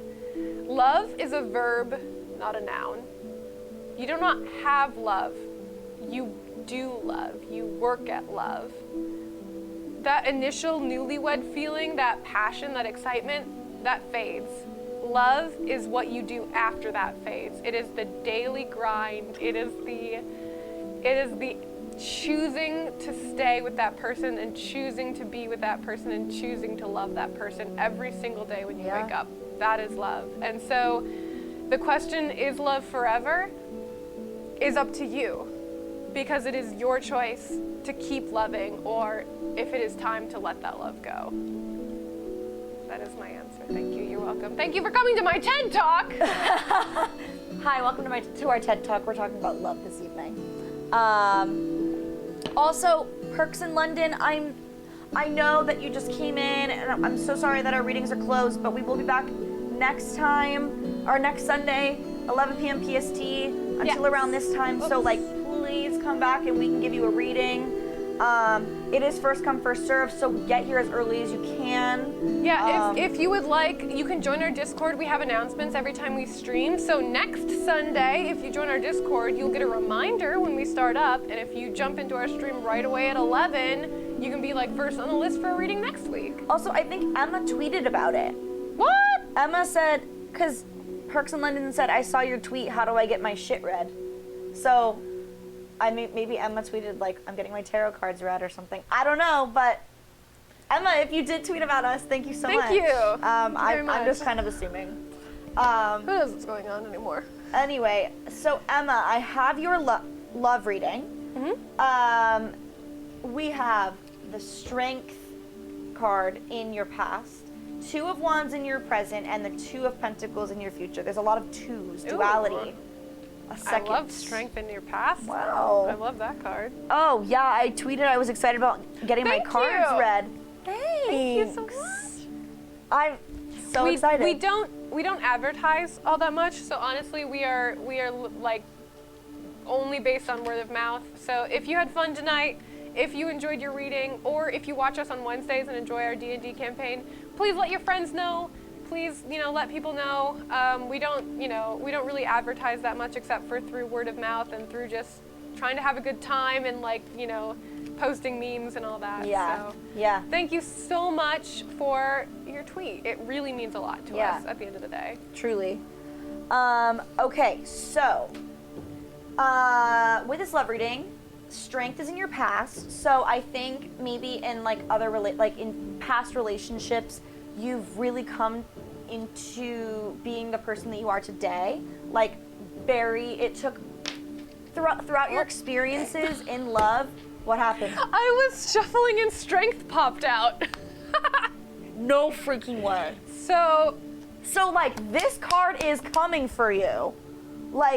Strength.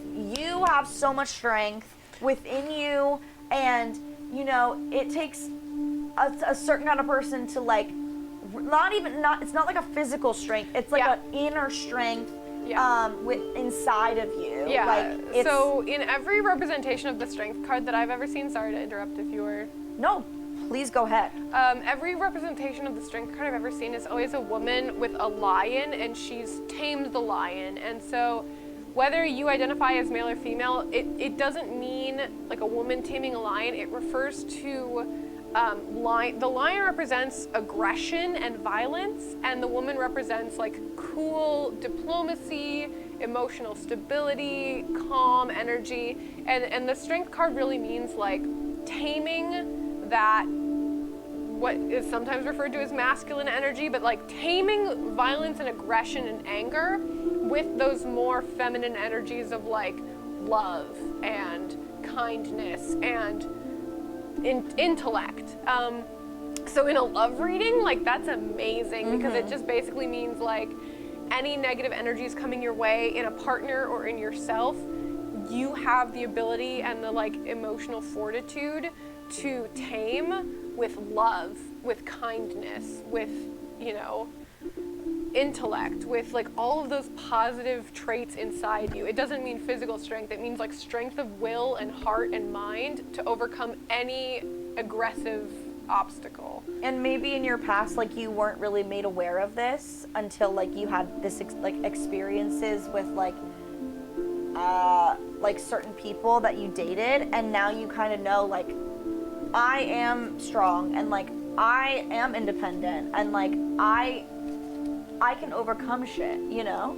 'Cause like honestly, like love in the past is like sometimes really hard to talk about because it's like it could be pretty fresh, A sore subject. Yeah, it's like when you talk about your exes or like people who like wronged you in your love life, like it's hard to talk about, and it's like is, you know, but it defines who you are because it's like you had to like be in those relationships in order to like be who you are today. Oh yeah, that's, you know? That's the thing about past relationships too, is a lot of the times like you get the advice to like date around in your 20s because you learn from dating around when you're young. You learn about what you like, what you don't like, what works, what doesn't work for you, and like you could theoretically think that you know what you want, but until you're put in that situation or in a relationship with someone that doesn't work, that you actually realize like what it takes and what you need and like how to negotiate these situations. So though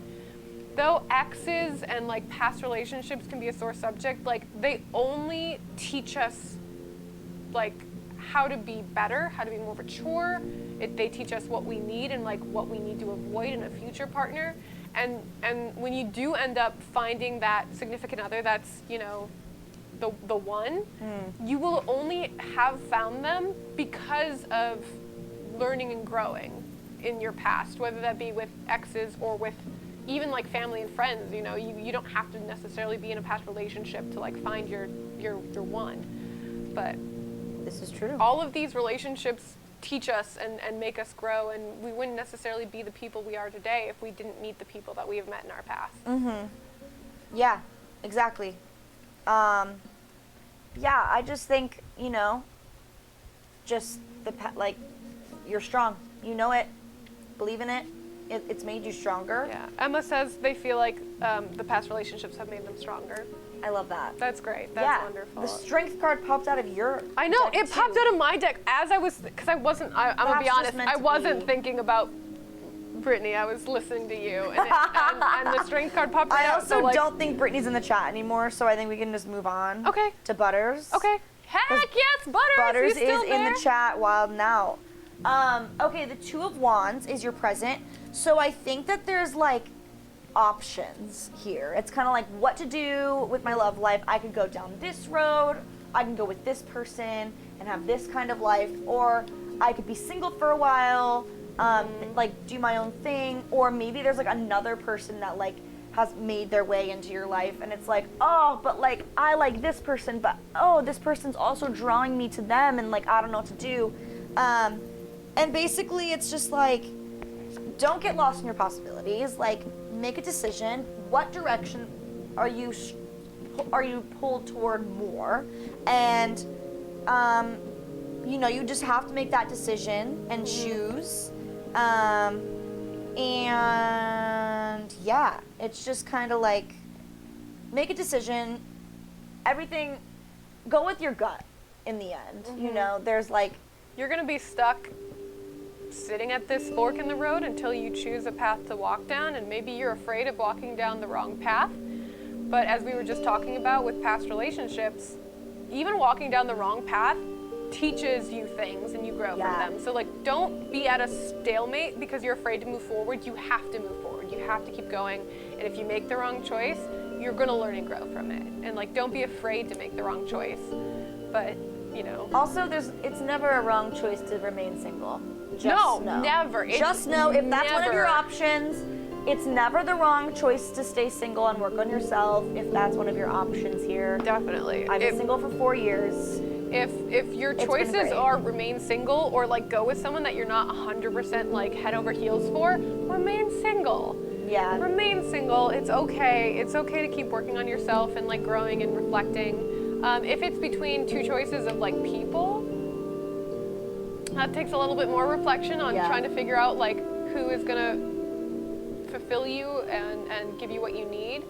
Maybe that requires a bit more like information, but at the end of the day, you know, again, not moving forward isn't going to teach you anything. Only moving forward, only learning and growing is going to, you know, progress. Right. So, Yeah.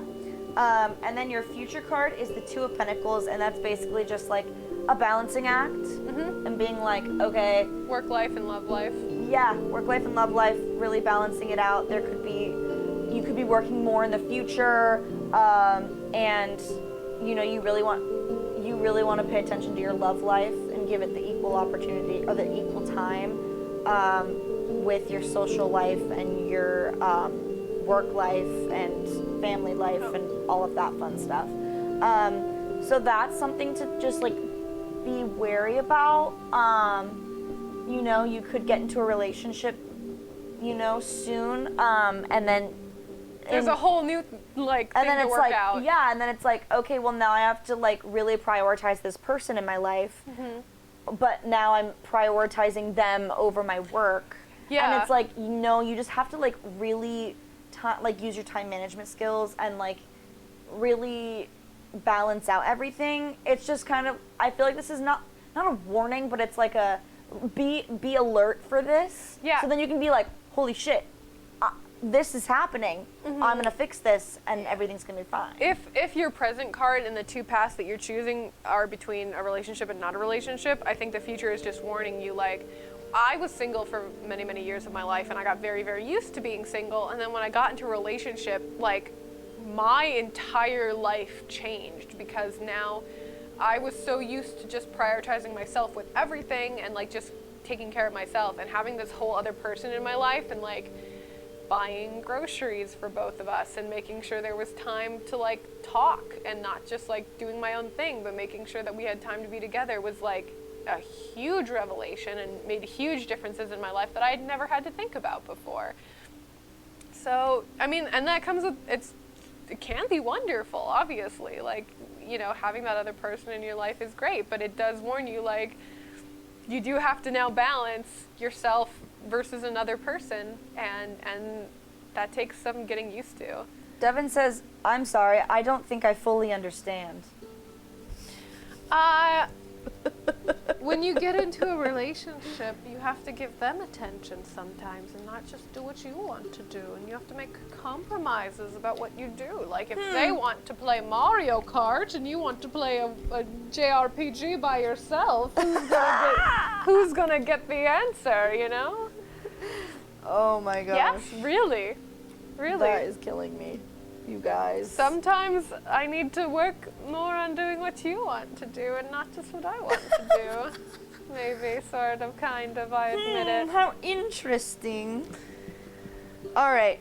You're welcome. I'm really glad that something resonated with you, Emma. Yeah, Emma, thank you so much. If you want another reading next week, hop on in. Tell your friends. See, Devin, every time we do one of these tarot card readings, you always make fun of me. And then if I make fun of you back, you get upset. Or you say that you're uncomfortable. And then when I try to answer you and say, yes, you're right, you say it doesn't seem accurate. So, like, choose a side, my dude. He says, no. I have a couch. Yeah, no, hey, wait, what the fuck? I was agreeing with you. I was saying that you were right, and like, I need to balance you more sometimes, and you're like, no, that's not accurate. And yet, last time we did one of these, when I made fun of you and I like totally roasted you on stream, then you were uncomfortable. So like, which one is it? Devin, get the fuck out of the chat is the ultimate, is the ultimate thing here. Get the fuck out of the chat. Oh, Okay. you already shuffled and everything. I did. I Okay. shuffled and I pulled them out for Well, Butters. can we just talk about these real quick? Why did you time yourself out? Wait, who timed you out? What the Alex, is that you? Sam, thank you so much for joining us, and have a great day at work. That's fucking nuts that you're going to work, and we're literally having a yeah, it is 2:30 a.m. for us here. That's crazy. Have a great day at work. You know, make it a great day, and do something kind for someone today. That is my little. Yes. Buy someone a coffee. Or if you don't want to do that, maybe if you're going to work, bring someone a coffee. or Let like- someone merge into your lane who's clearly Yes! struggling to merge. Whatever it be. Yes. West so Coast, true. Best Coast. Clam Lady apparently is also on the West Coast. I am so sorry, Magikarp. I'm so sorry it's 5:30, but I appreciate you being here. Also, you didn't ask for a reading this time, but thank you for being here anyway. Yeah. I appreciate those that are in this just to watch, as Yeah. well as to get a reading, you know? That's very nice. Be sure to get on Toontown and cream pie old men later. Oh my god. Oh my god, when's the last time we played Toontown? It's been a bit. It's been a couple weeks. It's been a couple only weeks. 4:30 for Butters. I do need to go on Toontown That's though. the Midwest. Somewhere, Butters is somewhere in the Midwest. Yeah. Yeah. Yeah. Okay. Oh. Yeah. Butters is from Soft Stream, so I'm assuming, yeah, like Central Time. So maybe Texas. Texas, baby. All right. Yeet. Also Texas. I hope you I have assumed power Texas and I heat. got it right. All right. Butters, I have your reading already shuffled and pulled out and ready for Here we you. go, Butters. Okay, so Butters asked for a love reading, and I have pulled the 5 of Swords, the 5 of Cups, and the 6 of Pentacles, which is very interesting. I'm glad you never lost power. I'm glad that you are warm that and is cozy. so lucky for you. If we could switch over to my cam for Butters cards. Oh my gosh, we have our crew hangout. What time tomorrow? Noon.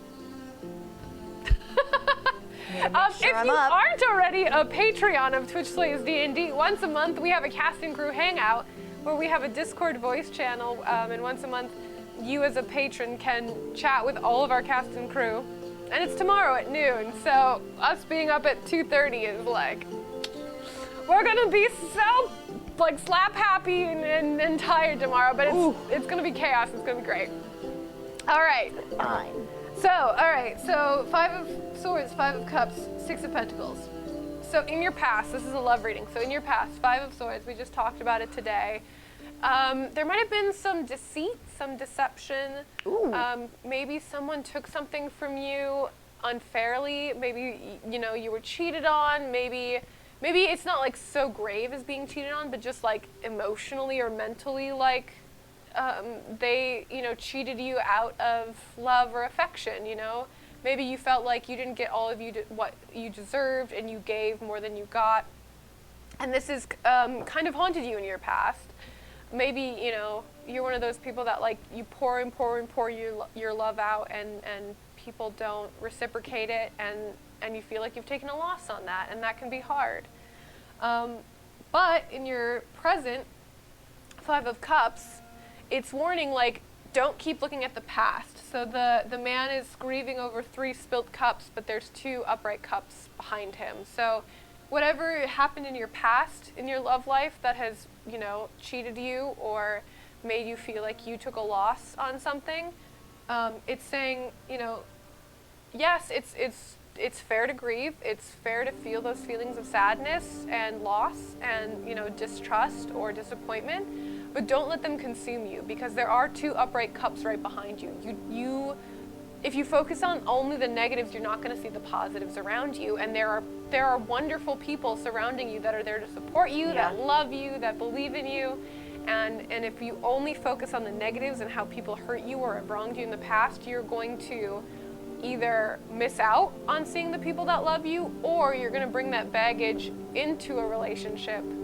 And, you know, like, you might be mistrusting of someone that has done nothing to make you mistrust them, you know what I mean? Like, if someone cheated you in the past, now you might have these feelings of paranoia that, though were valid in the past, this present person has done nothing to deserve that. So it's just kind of a warning of, like, you're valid in your feelings of whatever loss has happened in your past, but let's make sure to be grateful and, like, keep positive energy, because if you only think of the negatives, you're going to notice the negatives, but if you focus on the positives, you're going to start noticing more positives around you. And from what I've seen, it seems like you have a lot of beautiful, wonderful people surrounding you, and a lot of good friends, and a lot of support, and a whole community. And I know that, like, you know, at least with our Twitch community, I have greatly loved and appreciated all of the support we've seen, and it's been a lot of fun. So let's just keep focusing on that and moving forward in all the happy friendships and relationships that we have now.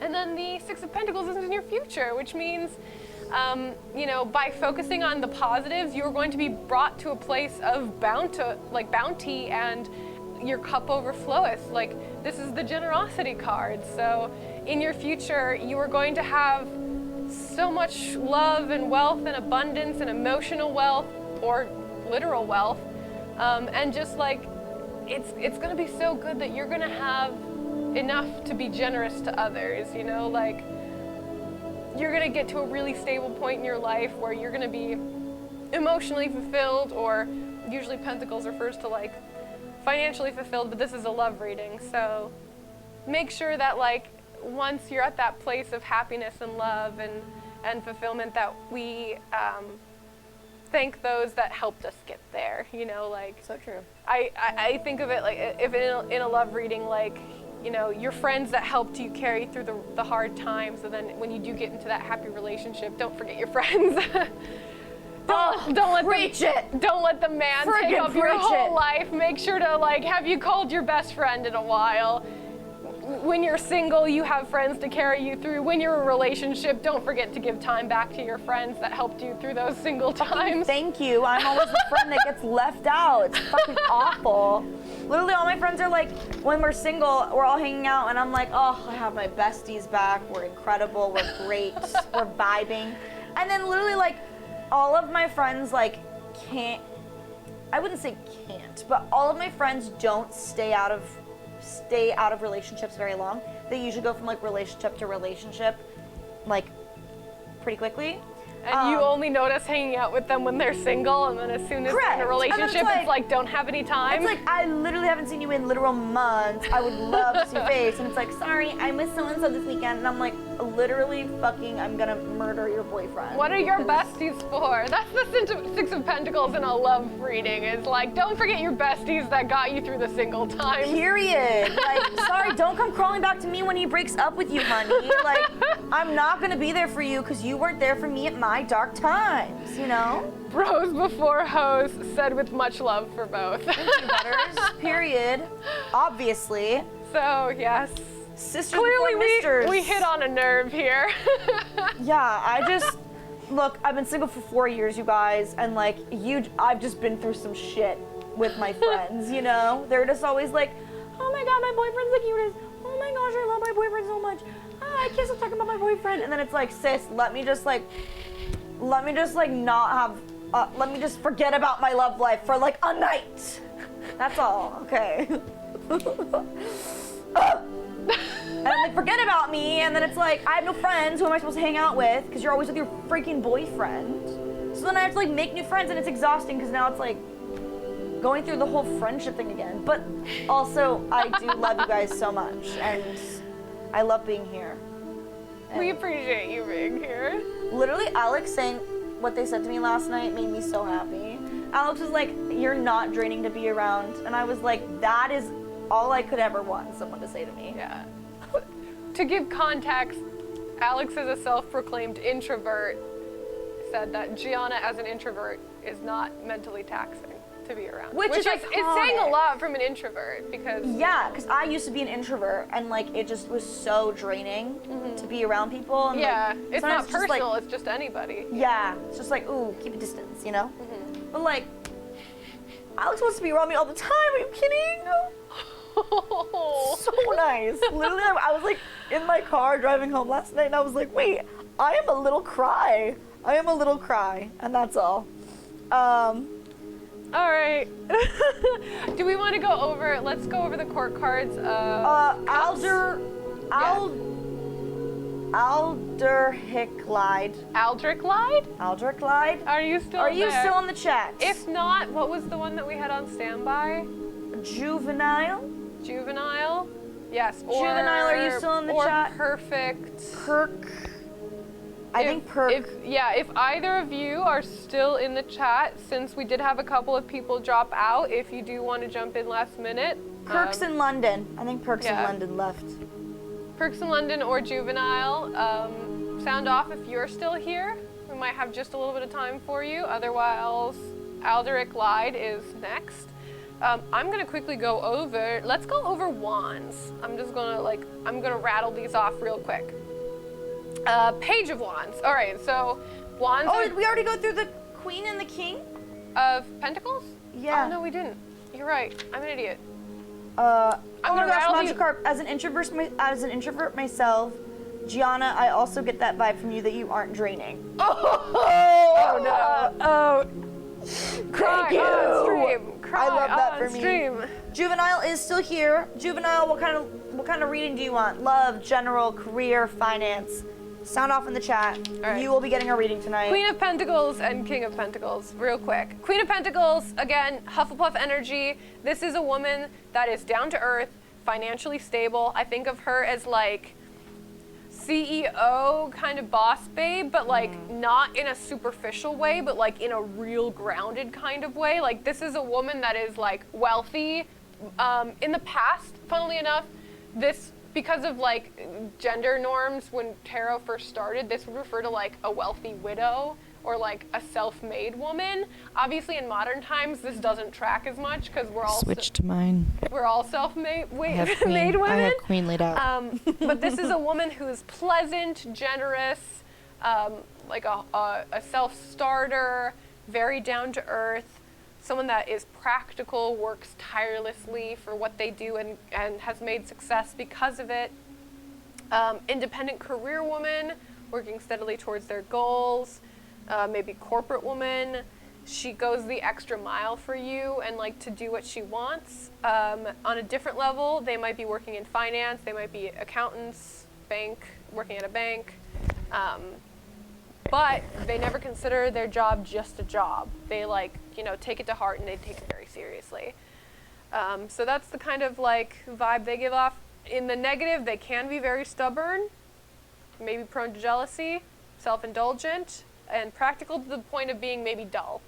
But it's because they're so goddamn reliable. They're not gonna risk it on something flighty or spur of the moment. Not gonna risk it for the biscuit. Yeah, this is someone that is gonna like slowly work their way up. They're gonna one step at a time to victory. This is the turtle in the hare scenario. This is the turtle. Queen of Cups is the turtle that is never gonna stop, but might not be the fastest, but they're gonna get there like reliably. So true. That's the kind of person the Queen of Pentacles is. And how about that King? King of Pentacles, again, it's kind of the same. This is a down-to-earth man. This is someone that might at first sight seem kind of boring, but it's because he's so goddamn reliable and he's gonna get the job done. Not afraid of hard work, is gonna see a task through to completion. Patient, could be generous, but not stupid with money. Is not gonna go off gambling, is not gonna throw money around left and right, but is kind and knows to be generous when it's worth it, or like when that person deserves it. He doesn't waste, he doesn't buy hastily. He's the kind of guy that shops around before buying something to make sure he gets the best deal. He's often found in like property or land development, could be like a financier, an accountant, a banker, tradesman, farmer, builder, any like practical, hardworking, salt-of-the-earth type man is going to be the King of Pentacles. In a negative way, again, very stubborn, blunt, maybe materialistic, maybe miserly, maybe holds on to his money because he's so like money conscious. But again, it's going to be reliable, it's going to be hardworking, it's going to take that turtle over the hair mentality of like working hard and steadily to get to his place rather than risk it all for getting there a little faster. All right. Yes, King. Yes, King. Yeah. All right. I love this King card too. It's like, you can have your cake, sir. Yeah, you see he's kind of like in a field because King of Pentacles can be like farmers. They're very much like man of the harvest kind of thing. You reap what you sow and he works for everything he does. Yes. I will be right back as you do this reading. Have a fun time. I might miss you a little too much. Might need some help with my book because Ciara is just such a master at tarot now. Okay, Juvenile, this is for you. Your past placement is the Queen of Swords. Your present is the Knight of Swords, and sword, air energy. And the Fool is in your future. So if you're an air sign, let me know because I'm getting air energy, but also like I'm an Aquarius and like I just love a good air energy moment. Also, I guess I should say air is Libra, Aquarius, Gemini. Let me know if those are any of the above for you. Okay, so the Queen of Swords, we just talked about her. She's very like cut through the bullshit kind of, and like she's very logical. When it comes to love, it's kind of like she just like don't take shit from no one. And I like this is in your past placement, so like in your past you've been very logical about love, and like you've just cut straight through the bullshit and have been like, nah, like not about that, thank you, next. Shut the fuck up. Juvenile's a Libra. And I was like I'm getting air energy here because it's literally Queen of Swords, Knight of Swords, and then the Fool. So it's like swords. Juvenile, I love this for us. Libra energy, Aquarius, we would work amazing together. That is a lot of air energy. I love this for us. Oh my god, I fucking knew it. I knew it. Okay, that's all. So yeah, just like very Queen of Swords we're talking about. Like very logical, very like cut through the bullshit kind of. Blunt, maybe a little unemotional, but like it's because they know what they want and what they need. That's been you, sis. September 25th. Oh my gosh, my cousin's September 23rd. I love that for us. My sister's September 28th. So much Libra! So much guys! I'm so excited. Okay. The Knight of Swords is kind of like going like full force, going straight into it. Yeah, Knight of Swords can be a person or it can be an event, as in like it's something's happening so quickly that you're confused or a little taken aback.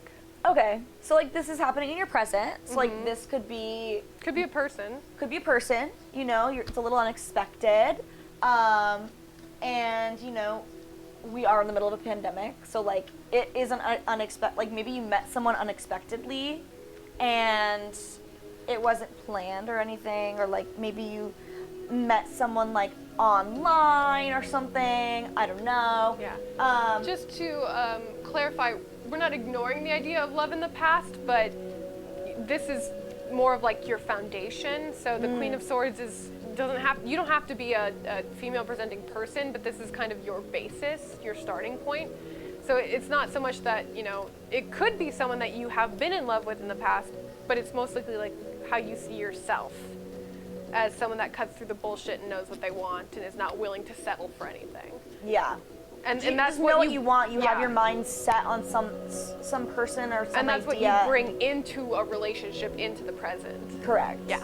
If you see something that you don't like in a partner, you're gonna be like, no, like I don't fuck with that. You know. You're the kind of person that like as soon as you were talking to a person, like you probably didn't go on a second or a third date because from the first date you knew like, Not what I want. Yeah, I'm not gonna. That's not my type, or Yeah. that's not what I'm gonna really relate to. So Us, we air signs are very like, we're not gonna waste some fucking time. If we don't like someone, we know immediately. We're gonna be like, not vibing. Next. You know? It's just kind of like, but if we like someone, we like someone, you know? Like, we go in. So that's all. But yeah, like, very unexpected love just came into your life. But like, here we are. And this is happening currently. So you're kind of just like dealing with that at the moment. yeah, either there's a person that is, you know, maybe a little younger, maybe like early 20s, who's very no bullshit, very like analytical, maybe very logic minded over emotions, kind of stoic, doesn't show their emotions easily, has a very true sense of justice, like very black and white way of looking at things. Or yeah, as an event, maybe something's happening really fast. Maybe you just got into a relationship and it's progressing way faster than you thought, and it's kind of sweeping you off your feet and like going way faster than you assumed. Yes. Like good first judgment. Yeah, I think air signs are pretty like intuitive. Oh yeah. And exactly. Yeah, that's why we're the swords, because we're just like cut through bullshit. There's it's no nonsense. It's black and white. It's very much like, I know what I want, I know what I need. I can look at a person and kind of tell whether I'm going to vibe with them or not. Maybe you've been wrong every once in a while, but like 90% of the time, like you can judge right away when you meet someone whether they're going to be your friend or not, you know, or a romantic partner or not. Yes, we have a very good gut feeling about people. So Green Beanie, Gianna is using the Everyday Witch tarot deck, and I am using, which you can't see on screen right now, but I'm using the Golden tarot deck. Yeah. Those are the decks we're using. Love that. And then finally, Juvenile, your future card is the Fool, which we've talked about it.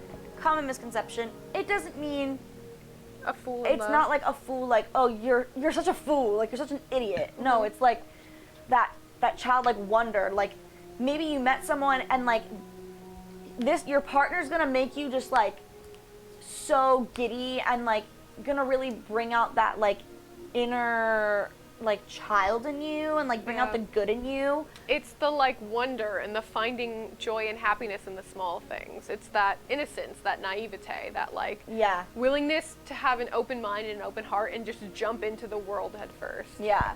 So even if it's like maybe let's say it works out with like a person that you meet unexpectedly, it's gonna be like a great relationship and like, you know, it's gonna be fun and like loving and carefree and just like really, really going off. But let's say, for instance, you know, you are single, and you know, because like I don't know if you're in a relationship or not, but if you are single, then you know this is like going into like the world of love, kind of being like, I'm here, I'm proud, you know, like let's get this shit done. It's like guard down. Yes. It's like going into the world without cynicism, without being jaded, without being like overly critical. It's just being open and arms open and like just willing to take what comes to you with like open arms and open hearts. Yeah, exactly. So, yeah, I mean, this is a pretty good reading. It's just kind of like, this is how you've been in the past. Something unexpected might have come around, and then, you know, it's going to be a really great thing happening in your future. So keep a lookout for it. All right. That's all. So that is everyone. Thanks for sticking around on our reading list. My little Libra. Yeah. Do you want to try to quickly go over Wands and Cups for the court cards? Yeah, sure. Okay. And Juvenile just says, this is so accurate because as a person I feel like I have more self-awareness than most of my peers. Oh, incredible. So it definitely works for you. You're very much like thought-minded over emotions and like reflecting, and you know yourself, which is really good. Yeah. Love, thank you for joining. So glad we got to do a reading for you. Hopefully this resonated with you. Actually, you said it did. So, perfect. Incredible. Yeah, okay, yeah. Quick run through of the court cards for Wands. all of the suits for the like characteristics are kind of like describing the same kind of person, so we can go through kind of quickly. Wands are the fire element, so they're active, energetic, cheerful, optimistic, fearless, action-oriented. It's a Gryffindor.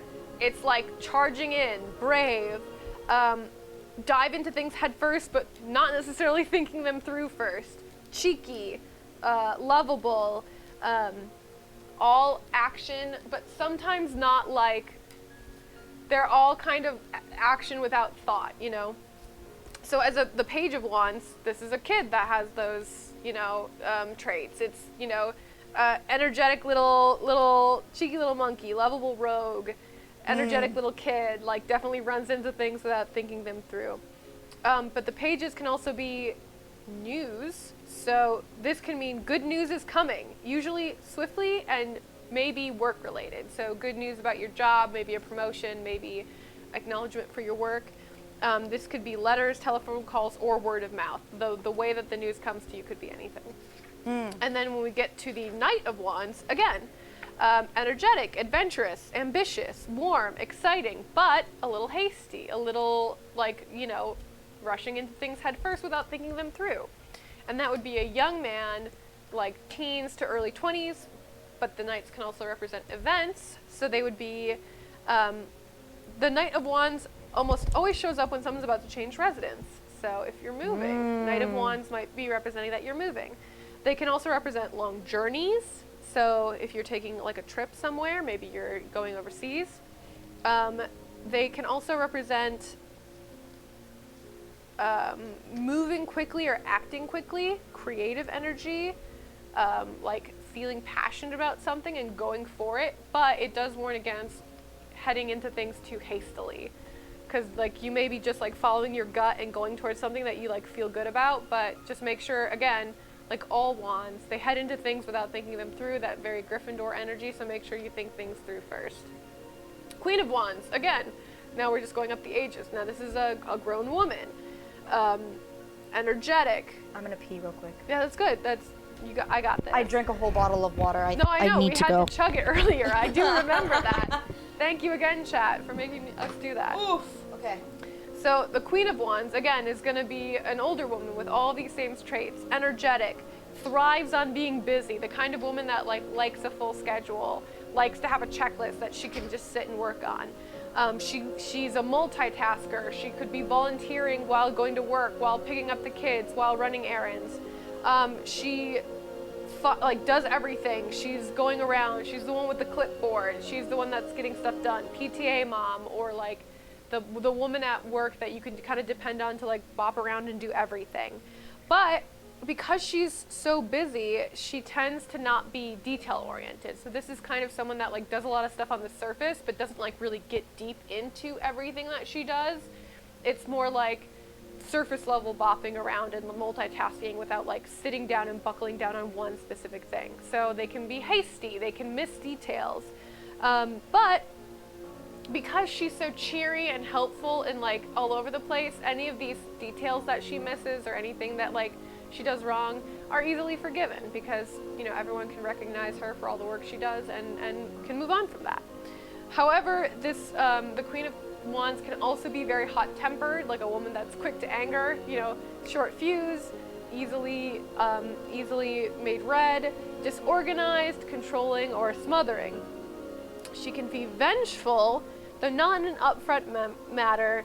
May have a tendency to be catty. So this is a woman that like is short-tempered but won't be just straight up aggressive towards you. They would be more like passive aggressive. But again, they're bopping around. They're usually really like cheery and energetic, so a lot of the times that can be forgiven. And then lastly in this suit is King of Wands. So again, a man with all these same tendencies that we talked about. Energetic, confident, friendly, quite physical, entrepreneurs, someone that is ambitious, someone that's full of creative ideas and enthusiasm, someone that is also, however, rash or impulsive, because again, that Gryffindor energy, they're going to rush straight forward into things, they're hasty, they don't think things through. They stand out because they're dynamic, they're charismatic, they're full of life, they're like that, again, that fire element of the wands. they're fiery and passionate and charismatic, and you get drawn to them because of their high level of energy. However, maybe because they're working so fast and like are so hasty, they miss some details sometimes. They're not as much of a detail-oriented king as maybe the King of Pentacles. They're not as hardworking because they're bopping around from thing to thing, being energetic. They like variety and get bored very easily. So, you know, the King of Wands is our ADHD kings. They're the ones that are like, project here, okay, next thing, next thing, next thing, next thing, without kind of sitting and working hard on one thing. They're the ones that are bopping around all over the place. They don't like details, they get bogged down. And if it is something that's more detail-oriented, they might delegate that task to somebody else. Because, they're more like entrepreneurs, they're more like kind of CEO level, like, I'm going to keep doing all this stuff and being charismatic and energetic, but I'm not going to be the one that actually sits down and does all the hard work at one time. In the negatives, they could be rash, quick-tempered, selfish, impatient, controlling, overconfident to the point of arrogance, or have an inflated ego. That's a fire sign for you. Yep, that's our fiery King of Wands. Incredible.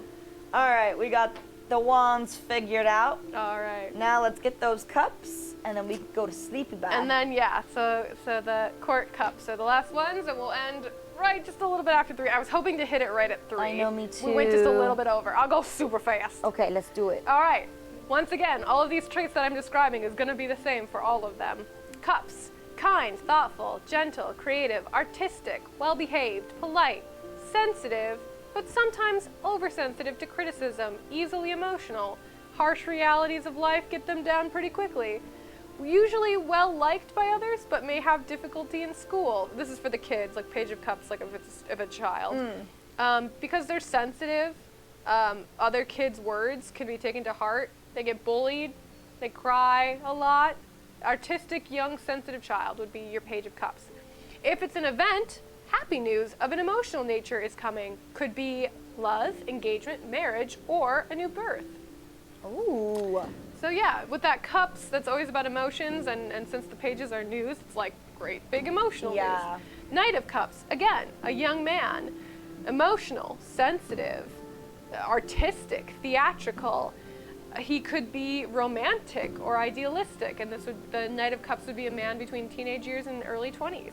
If the Knights represents an event, it symbolizes news on an emotional level, or an event on an emotional level. So like a high level of excitement, it's romantic invitations, proposal of marriage, or it can be for the arts. So this could be like an artistic event. So like the proposition of like a new art job, or like a show, or an audition. So some kind of event that regards the arts or is romantically inclined, like proposal of marriage. Queen of Cups, we talked about a little earlier. This is our Luna Lovegood from Harry Potter. This is a woman that's sensitive, artistic, head in the clouds, a little dreamy, a little not all here in the present because her head's, off somewhere else. She's aesthetically pleasing. This is like some of our interior decorating queens that have like homes that look like they should be like in a Home and Good magazine, because she's like so artistic, and like she gets the like artistic composition of a home. Her clothing is going to be very fashionable because she's very artistically minded. She's very sensitive to others' feelings, so she's an empath. She'll notice when you're down in the dumps, and she'll be the one the shoulder to cry on. Maybe not the most reliable when it comes to like hardworking things or like financial things, though. She's happy to be, practical, but she can also appear dismissive, and sometimes her cheery attitude might come off as like fake. She's frequently found in like healing or helping professions, so like nurses, teachers, social workers, veterinarians, those kind of professions. Romantically though, she can be very sensitive. She can be hurt very easily. She's very easily heartbroken. She's also though very protective of others, because she's kind of the person that puts others before herself. In the negative, they can be dreamy and unrealistic, overly sensitive, prone to a victimhood mentality, and give up too easily. Oh, okay. Easily led by others, or can be easily manipulated. So, and also non-confrontational to the point of being like easily taken advantage of. Got it. So that's our Queen of Cups. King of Cups. again, same characteristics. Yeah. Helping professions, medical care, the church, teaching, social work. He's easily recognized due to his care and concern for others, putting others before himself. He's artistic. He wears his heart on his sleeve, very emotional, very sensitive. He might be in the arts, fashion, design, hairstyling. However, on the negative, he can lack a backbone. He might be easily taken advantage of. He can dislike conflict to the point of denial and avoid conflict to the point where it creates a problem. He can become withdrawn, be easily manipulated, or he can be sulky, childish, or passive aggressive. So those are our water signs.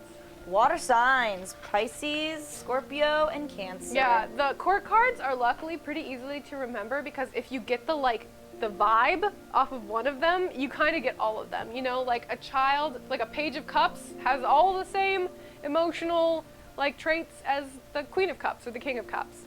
The only thing that is a little trickier to remember is how the pages are events or news, and then the knights are events. So those two, the pages and the knights have dual meanings, but the kings and the queens are really easy to remember because they're the same person, just male and female sides, masculine and feminine of the same personality.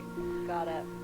And those are the court cards. Those are the court cards. Incredible. Yeah. Well, I think that concludes it. That's it. It is 3:08 a.m. It's time to call it. That is the number. But we will be back next Sunday. You don't have to wait 2 weeks this time. We're going to be doing 2 weeks in a row. So tune in on Sunday. 11 p.m. PST. What time? February 28th, last day of the month.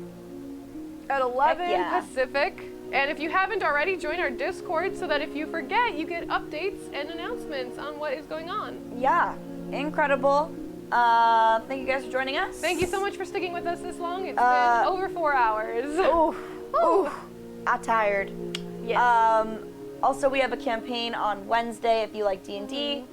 I play Nova. She is a tarot card reader, and it's a lot of fun. So please come join. Please do. Anyway, that's all. Thanks for joining. Have a great night. Bye. Good night. See you later. Bye. Wait, Jojo pose out. The JoJo pose out.